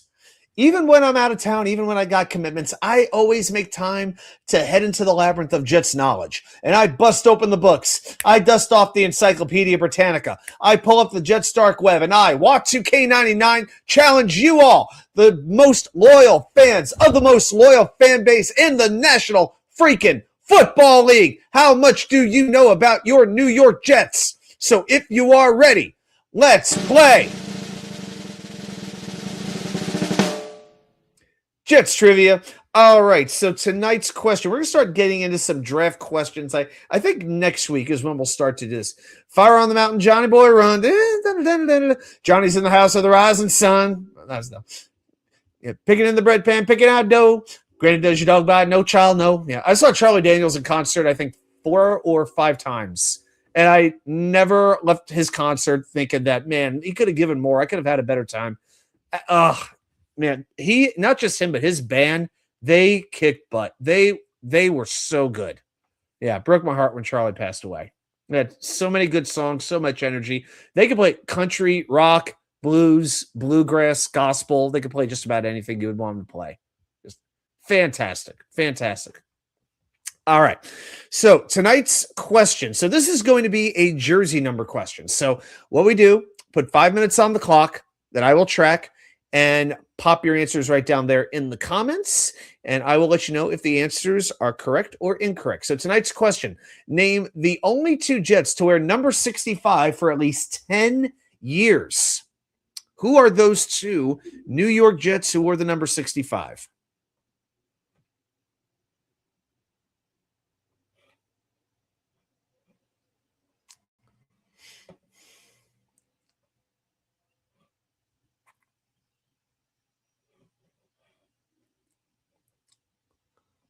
All right. So, yep. Go ahead and pop your comments in there and we will get going. Danger Zone, Brandon Moore. Is it Brandon Moore? I gotta move it over here. Is Brandon Moore correct? Sure is. You know Brandon Moore was here for 10 years. Should be in the Ring of Honor, but we know it won't happen because we know what people will talk about unfairly. Rusty Spooner goes with, hey, Rusty, how you doing? Rusty goes with Damian Woody. How about Big Wood? Not quite. Now, Woody spent a little too much time with the Patriots, and he wore 67. As I finish off my H2O. So Brandon Moore is one. There is one other player. Who is that player?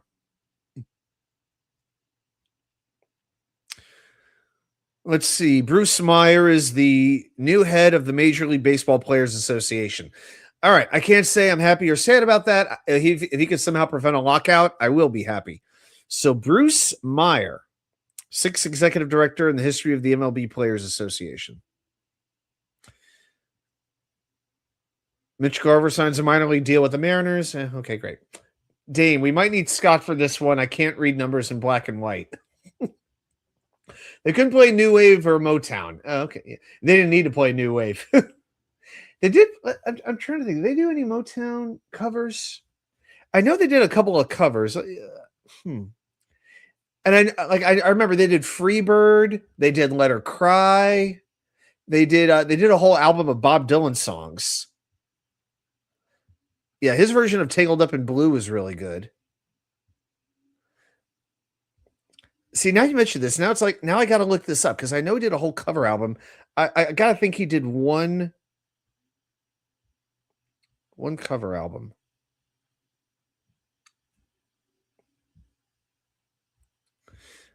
Dane, too much THC. It's got to be someone in the 70s or 80s. Very possibly, Rusty. Very possibly.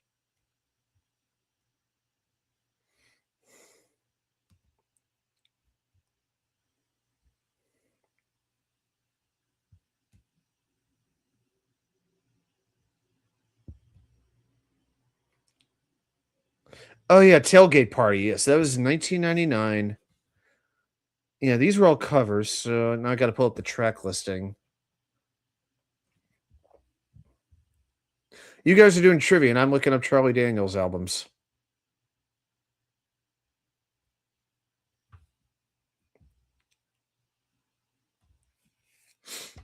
Dane doesn't even have a guess. Okay, what did they do? Keep Your Hands to Yourself, Pride and Joy, Statesboro Blues.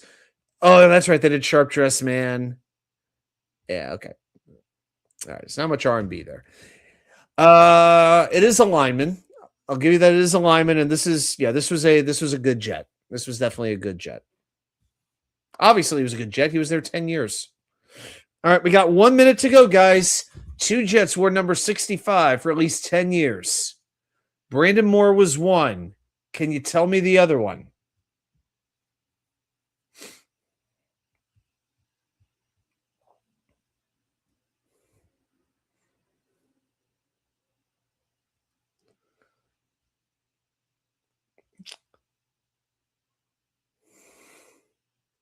He is a Jersey boy, New Jersey native. 30 seconds.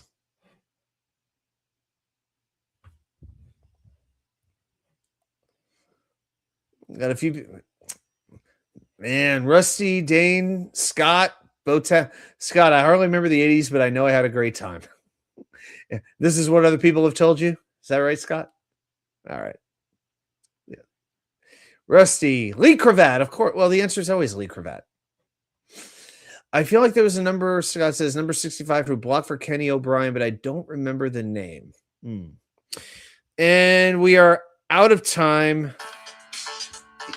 Yep, there it is. Okay, so unfortunately, the chat did not get this particular question. So, two Jets wore number 65 for at least 10 years. One was Brandon Moore. The other one was Joe Fields, who played center in the 70s and the 80s. It was basically Joe Fields, Jim Sweeney, Kevin Mawae, Nick Mangold, and John Schmidt even before Joe Fields. The Jets have had an amazing run of centers. That's one thing they've always been able seemingly to get right is the center position. And hopefully they will do the same thing this coming off season. So there you go. And one thing I've noticed when you're doing these, when I'm trying to pull pictures of players and it's from a long time ago, unless it's like Joe Namath or somebody like that, you always get like these card pictures. That's like what you have because you don't have a lot of actual in-game photographs that are out there online. It's almost always a card of the player. So, yeah, Rusty didn't remember he was 65? Okay, that's all right. Okay, guys. Well, all right. So we didn't get the win there, but hey, we have another chance to win tonight. And why do we have another chance to win? Because it is time to spin the Jets wheel. All right. So I'm going to go ahead and share my screen.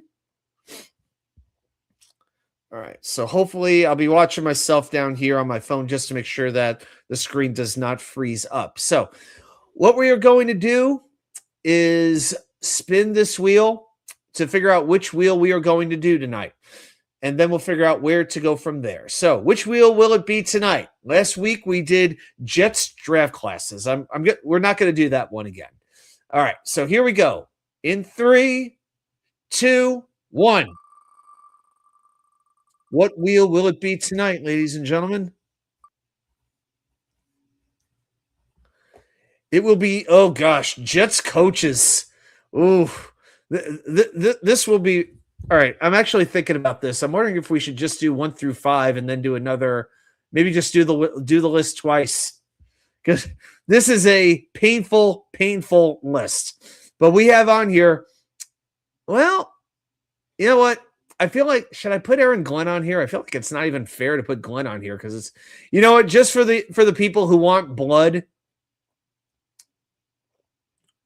Let's see here. Yeah, we will not be having any applause, that's for sure. All right. I just to indulge everybody, I am going to put Aaron Glenn in here. And let's put a stipulation in here. Delete any pick. There we go. All right, just to make it a little bit more fun. All right. Okay, guys. So Scott, you want to do 10? Okay, we'll do 10. All right. So in the history of the New York Jets, let's see here. I got to pull another stuff up. Another page up. How many coaches have the Jets had in their history? It's got like 20 something.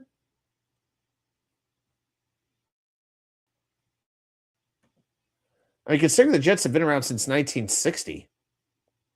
Yeah, the Jets have had 22 head coaches. So we're going to rank 10 of them right now. I'm not including Sammy Baugh and Bulldog Turner. Okay, we are starting with Weeb Bank, and I don't think I'm including Ken Shipp on this one either because he was or Michael Hovolak because he is a Holovac because he only coached one game. All right, so we are going to do a blind ranking of these coaches from 1 being the best to 10 being the worst. So we're not going to do the pick this time just because there's only so many options. It would just Algro is huge. I know. So wherever we land, and we'll just start doing the ranking. So let's see how this winds up going. So let's do our first spin in 3, 2, 1. So we'll land on a coach, and you tell me in the comment what number we should rank that coach from 1 to 10. And our very first coach is the just immortal, the beloved Todd Bowles. Oh, boy.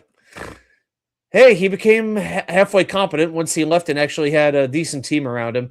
But Todd Bowles, as the New York Jets head coach, had a record of 24 wins and 40 losses, was here from 2015 to 2018. And I got to be honest with you guys, from the last game of that 2015 season against Buffalo, I knew right at that point he was not the guy.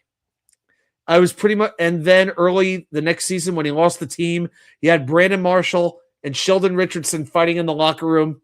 He never recovered from it. Never. You know, the Jets' job was just not the right spot for him. It just wasn't. I'm gonna do. Let's see. Just leave that. Delete any pick.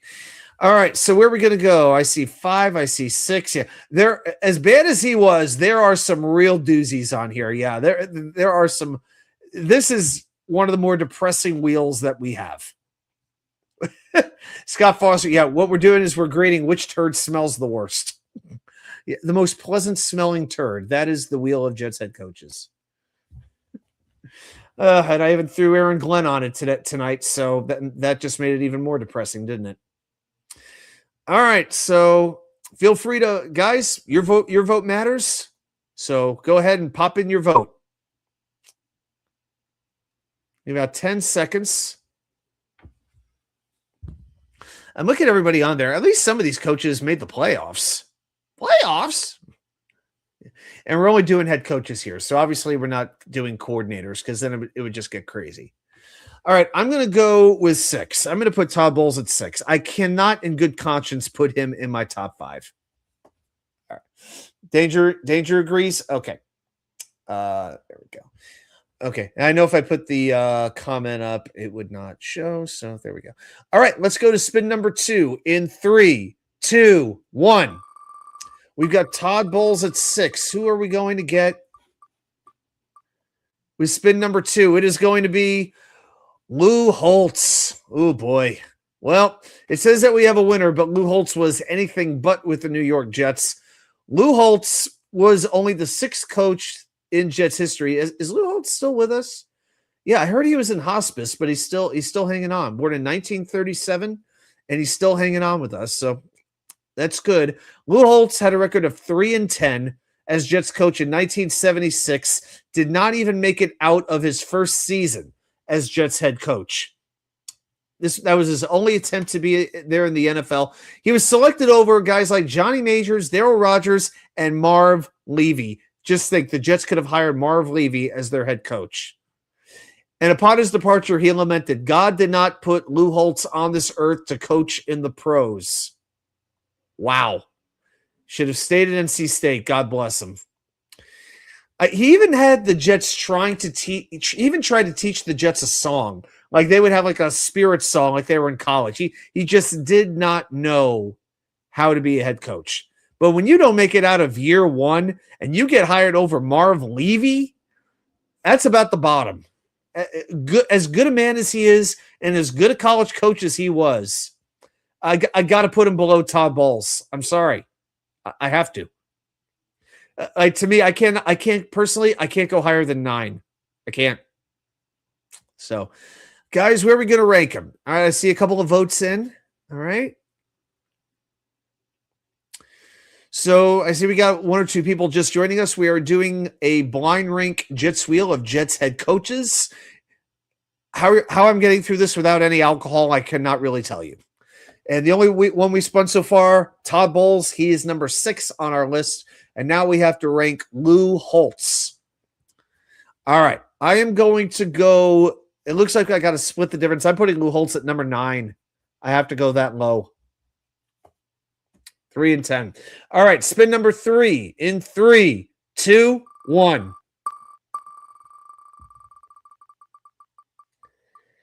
And the wheel comes to a stop on the only coach to ever win a Super Bowl or take the Jets to a Super Bowl. It is Weeb Eubank. Now, here's what might surprise you. Weeb Ewbank actually had a sub 500 record as Jets head coach. He was 71, 77, and 6, but he won the Super Bowl, and that will move him right up the list. But it is surprising. Weeb has a sub 500 record. So if you go by, not trying to influence anybody's vote, but if you go by winning percentage, Weeb Ewbank is behind Bill Parcells, Al Groh, I can't count Sammy Baugh, 14-14, and Herman Edwards. And Joe Walton. He's even behind Joe Walton, barely ahead of both Rex and Eric Mangini. Wow. The only ring. Yep. Okay. Yep. Weeb Ewbank will be number one. I actually read a book about that profile Weeb Ewbank, and he was a cheap GM too. He did not want to pay guys. You know, if you wonder why the Jets didn't last the way they did, one, Joe Namath got hurt a lot, and two, you know, we wouldn't pay guys, and a lot of them left or retired. So, but hey, Weeb was a very, very good head coach, and he got the Jets to the promised land. Okay, so we got Weeb Ewbank at 1, Todd Bowles at 6, Lou Holtz at 9. Spin number 4. Scott Foster, maybe you need to do a GM wheel. You do not want that. You do not want a GM wheel. I'll put it this way. Joe Douglas would be top 3. I'm not kidding. Think about some of the other GMs. Terry Bradway, John Idzik, Mike McCagnon. We have had some horrible general managers. I'm just going to run through the list. I think I could find the list. I found it once. I did a whole article a couple of years ago. At the time I said Joe Douglas was maybe the best or second best general manager the Jets ever had. I know that sounds crazy now that it didn't work out. So you had Steve Sebo in 1960. Weeb Ewbank from 63 to 74. Al Ward, Jim Kensel. He was there 10 years. All right, made the playoffs 4 times. He was good. Joe Walton for about a year. Dick Steinberg. Rich Kotite was GM. The Jets not only hired Richie Kotite, they made him GM coach. Bill Parcells was good, but remember, he had some shit drafts. Dick Haley, who I couldn't even tell you much about. Terry Bradway, Mike Tannenbaum, John Idzik, Mike McCagnon, Joe Douglas, and now Darren Muji. I'm telling you, Joe Douglas is still a top 3 GM the Jets have ever had. Tannenbaum, he was brutal at times. He did some things well, but he would trade away every draft pick to get one good one. I mean, hey, if Mangini should have been GM of our teams, he put the teams together. So then you're saying that Tannenbaum had nothing to do with that because Tannenbaum was the GM during the Mangini years. We have to keep that in mind. It's not like Tannenbaum was standing idly by. But even if you go by best record, it's like Dick Haley with a 19-13 record and Bill Parcells with a 38-26 record. It's not even 600. And I still think coaching has a lot to do with that. So, but in terms of acquiring players, draft picks, things like that, I mean, yeah, some of Parcells' drafts. I mean, Dorian Boose, for the love of God, trading James Ferrier. Trading Hugh Douglas, guys, things like that. That's why I can't consider Bill Parcells a very good general manager while he was here with the Jets. So if we did a GM wheel, it would almost make the coach wheel almost look competent. I did say almost. All right. Okay, so we had Weeb. All right, let's go back to the Jets wheel. So we've got 3 down. Let's go to spin number 4 in 3, 2, 1. Yeah. So yeah, we will not be doing a GM wheel. And we land on, oh my God, get out the smelling salts, everybody. It's Adam freaking Gase. Oh, a final record of 9-23. That is a 281 winning percentage. I mean, at least 1 year. The fact that he actually won 9 games in 2 years is actually borderline amazing. By the way, did I put Ulbrich on here?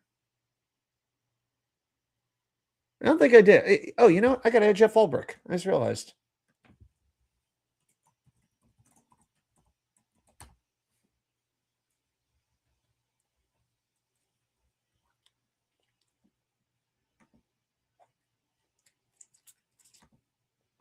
There we go. All right. All right, we're going 8. Okay, so we're putting him, we're putting Adam Gase above. Yeah, I just switched the wheel up. Okay, so Adam Gase at 8 looks like it's unanimous. So we're putting him ahead of Lou Holtz. Yeah, we're going to have to get, we're going to have to go.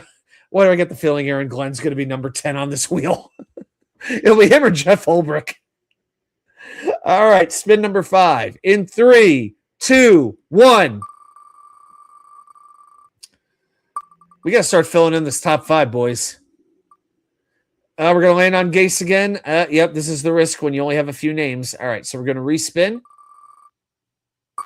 This is spin number 5.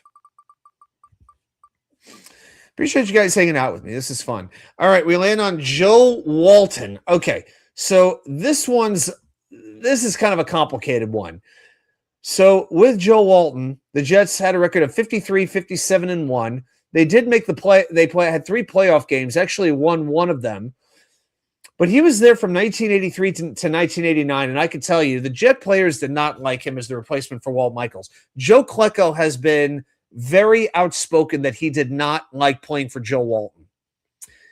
So to me, would you put him ahead of Todd Bowles? I mean, Walton went 53, 57, and 1, and with better teams. And Bowles went 24, 40, and 1. I got to put Walton ahead. He's still top 5 in win percentage, even though he's still under 500, and did coach 3 playoff games. You know, would have been more. I mean, if he did lose that Mud Bowl game in '86, which was just heartbreaking, but so I would have said, Scott, I would have said 9. Had you put Lou at 10 where he deserves to be? Yeah. Well, I had to split the difference. It's not all about me. I go with you all. So, Scott, you're going with I see a 4. I see a 5 for Jersey Joe Walton. I got to tell you guys, the remaining spots are 2, 3, 4, 5, 7, and 10. We got to get some good coaches, and soon. Like if we land on Pete Carroll, where do we go there? You know, that's a tricky one. So Joe Walton. So I'm seeing it's either going to be 4 or 5. I think that's about the right area for him. I mean, can we get several coaches to be? I mean, between Walt, Rex, Herman, Parcells, Mangini, even, yeah, I'd say we could beat them. Even Al Groh, maybe Al Groh. I mean, what's the difference at that point? Too many turns left on the wheel to put Joe too low. Yeah, all right. I hear you. But there's still some really good ones. Yeah, we've gotten some bad ones out of the way early. So, but I don't know if we're gonna. I just feel like we could do better than Joe Wall, and the fact that his players did not like him. Yeah, and the fact they lost that Mud Bowl. I'm putting Joe Walton at 5. All right, so quick recap where we are. We're halfway through. Number 1, Weeb Eubank. Number 5, Joe Walton. Number 6, Todd Bowles. Number 8, Adam Gase. Number 9, Lou Holtz. So we got to fill spots 2, 3, 4, 7, and 10. All right, here we go. Spin number 6 in 3, 2, 1. All right, let's get some good coaches here. Let's land on somebody who is actually good. Oh, keep going. Keep going. Oh, Robert Saleh. All right. Well, very good defensive coordinator, not a very good head coach. Would you put, all right, so Robert Saleh definitely had some talent to work with. Had a final record of 20-36. That's actually a little bit worse than Todd Bowles. And I would argue with a good deal. Well, I'd say more talent, but then again, he did have Zach Wilson at quarterback. So Robert Saleh, where are we going to put him? Are we going to put him in at that 7 spot? I feel like that's a pretty good one. I got to put him. I think I got to put him above Adam Gase and Lou Holtz. I can't quite put him at Joe Walton levels. So yeah, I'm thinking Saleh's going to get spot number 7, which I think is also how many games he will lose in his first 2 months of coaching the Tennessee Titans. All right, let's go to spin number 7. Now we really need to start doing well. In 3, 2, 1. And we do have that delete any pick option. So maybe we'll have to play that one. Oh, and we're about to land on it. Delete any pick. Okay. So we've got Weeb at 1. I don't think we're going to delete that.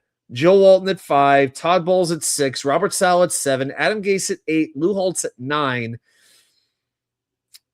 I'm not sure who I want to delete here, but we've got to delete someone.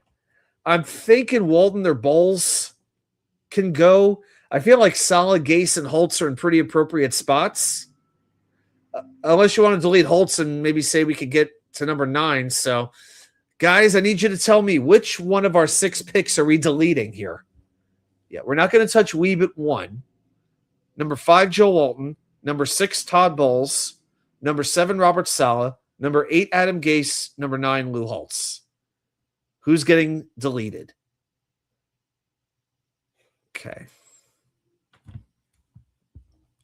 We need some more room on the bottom 5. Yeah, I hear you. All right. Looks like we're leaning Bowles in the chat. Okay.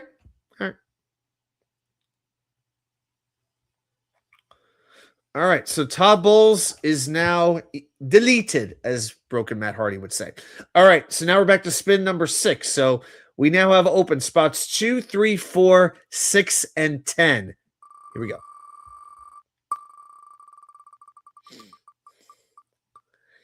And now we're coming to a stop. All right, this is a little bit better. Now we've got Walt Michaels, one of the better the only Jets coach to win a Coach of the Year award. He received it from the UPI in 1978 and Pro Football Weekly. Had a record of 39-47-1, but did coach the Jets to 2 playoff victories. Got them to the AFC Championship game in 1982. And there are only 3 other coaches in Jets history with multiple playoff wins, being Weeb Ewbank, Herman Edwards, and Rex Ryan. All right, Walt Michaels. Where are we putting him? He will definitely be in our top 4. I don't think there's any question about it. So spot 2, 3, or 4. Where does Walt Michaels go? He got very unceremoniously fired after that mud ball. And in came Joe Walton. That was not a great decision by the Jets brass, by Jim Kensel and company. Maybe it was Jim Kensel. Maybe it was Leon Hess. All right, we're going to go Walt Michaels at 4. So we are really counting on Herman, on Parcells, on Rex. No question about it. So we're going to need, we're definitely going to need 2 of those 3, I think, or this is going to be a loss. Even Al Groh. I mean, at least Al Groh had a winning record. So we get 2 of those 4. I think we can rescue this. All right, let's go to spin number 7. So our open spots are in spots 2, 3, 6, and 10. In 3, 2, 1. Going almost 2 hours tonight. Dang. And we land on Eric Mangini, who is very well remembered by Jet fans, which is very interesting considering he had 1 good year, and I really feel like 2 terrible years. I don't know.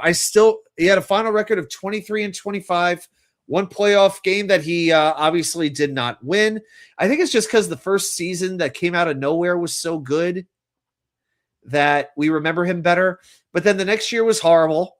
And then the year after that is the Brett Favre year when they had 7 Pro Bowlers and completely choked down the stretch.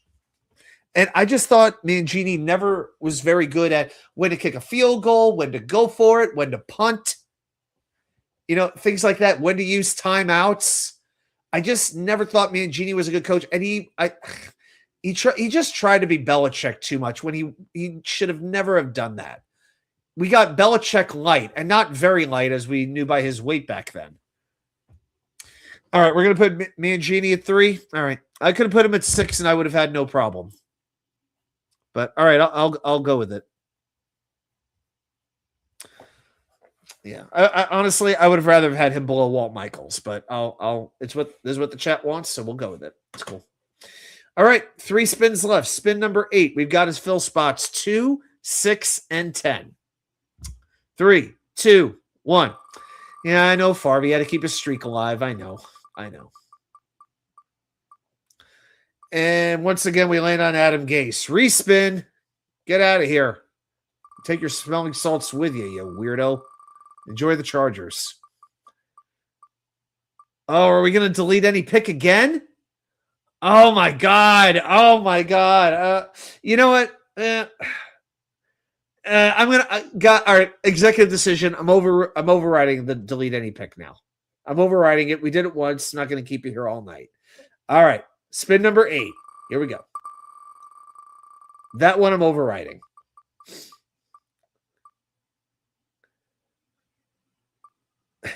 Okay, now this is just getting ridiculous. We're not deleting anything now. All right, we will not have to do that. See, this is the risk when you have such a small wheel and you try to do 10, you get all these repeats. Weeb, respin. Delete any pick. Okay, we need to change. All right. I'm gonna do something. I'm going to shuffle. There we go. I'm rearranging the deck chairs on the Titanic. Danger Zone. Can we delete Jet fans' memories? Yes, it's called alcohol. Now we're talking sexy Rexy. There we go. And there is no play. Yeah, enough said. No coach of any team has ever made me prouder to be a fan of my team than Rex Ryan. Finished with a record of 46-50, only because those last couple of teams he was basically sabotaged by an incompetent general manager. But 4 playoff wins, the most of any in Jets history. There's no reason to even talk about it. Number 2 head coach, all-time Jets history. All right. Yeah, there's just nothing to talk about there. So we filled in that top 5 quite efficiently. So here's what we have. 2 spins left. Number 1, Weeb Eubank. Number 2, Rex Ryan. Number 3, Eric Mangini. Number 4, Walt Michaels. Number 5, Joel Walton. Number 7, Robert Saleh. Number 8, Adam Gase. Number 9, Lou Holtz. So we got to fill in spot 6 and spot 10. Here we go in 3, 2, 1. I'm looking for like Rich Kotite and like Bruce Coslett. All right, we're going to land on Al Groh, and it's a little weird putting him at number 6. But yeah, he's going to be number 6. And I say it's weird because he's the only New York Jets coach to finish his career as Jets coach with a winning record. He finished with the Jets at a record. Well, actually, Parcells was 29-19. I take that back. But Al Groh went 9-7 in the year 2000. And he was coach for the Monday Night Miracle, but the Jets had nothing left to give after that season, after that game. That game, I believe, was for the division lead, if I remember correctly. They won that game, and then they lost. And most people forget they lost their next 3. Then they won 3, and then they finished the season losing their last 3. Like losing that game to the Lions 10-7 in Giants Stadium, where they could have basically secured a playoff spot, was just heartbreaking. That was just terrible. And the truth is, and many people have said this, Al Groh had his foot out the door with several games left to go. He couldn't wait to go back to Charlottesville and coach Virginia in the Peach Bowl every year. So Al Groh, even though he finished with a winning record, I'm fine putting him at 6. I'm good with it. All right, 1 spin left, and we need to pretty much get the worst of the worst. There's only like 2, maybe 3 that would qualify here that you could say are worse than Lou Holtz. It's not going to be easy, but let's see. I would say either Richie Kotite, Charlie Winter, I guess Aaron Glenn. I feel like it's not fair, but I got to include him now. Jeff Ulbrich. I think that's really about it. So, and they're all pretty much bunched together. All right, 1 spin left. 3, 2, 1. I'm hoping for Kotite, and I'm not even going to look. Won't be Kotite. All right, we got a respin. Here we go. Walt Michaels, so we spin again.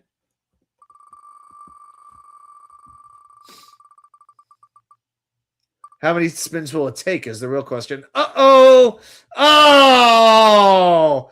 Herman Edwards gets spot number 10. Definitely not deserving of that. If anything, spot 3 or 4 on the list would be very, very appropriate for our old buddy Herman. And guys, what can I tell you? We know the story with the wheel. There's something that we try to do, and if I could find it real quick. And Herman said it himself. You play to win the game. You don't play to just play it. Hello? You play to win the game. Well, when you have Herman Edwards as a worst coach ranked below Robert Saleh, below Adam Gase, and below Lou Holtz, what can I say, guys? This night's a loss.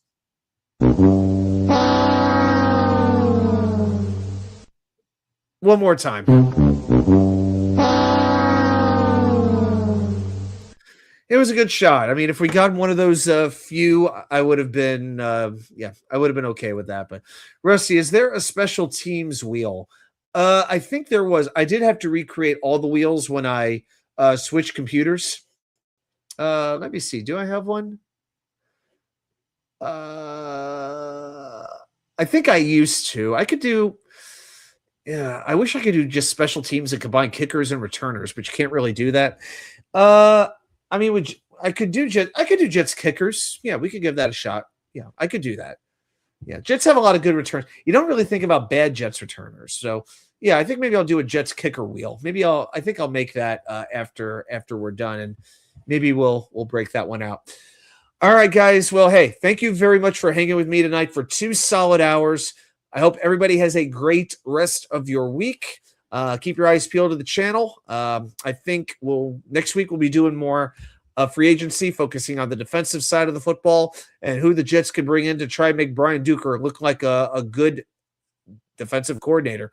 It should be interesting. We'll start doing a little bit more draft content as well. So everybody, thank you so much for hanging out tonight. Have a great rest of your week, and I will see you right back here with more content from you know where. The Wicker Chair. Good night, everybody.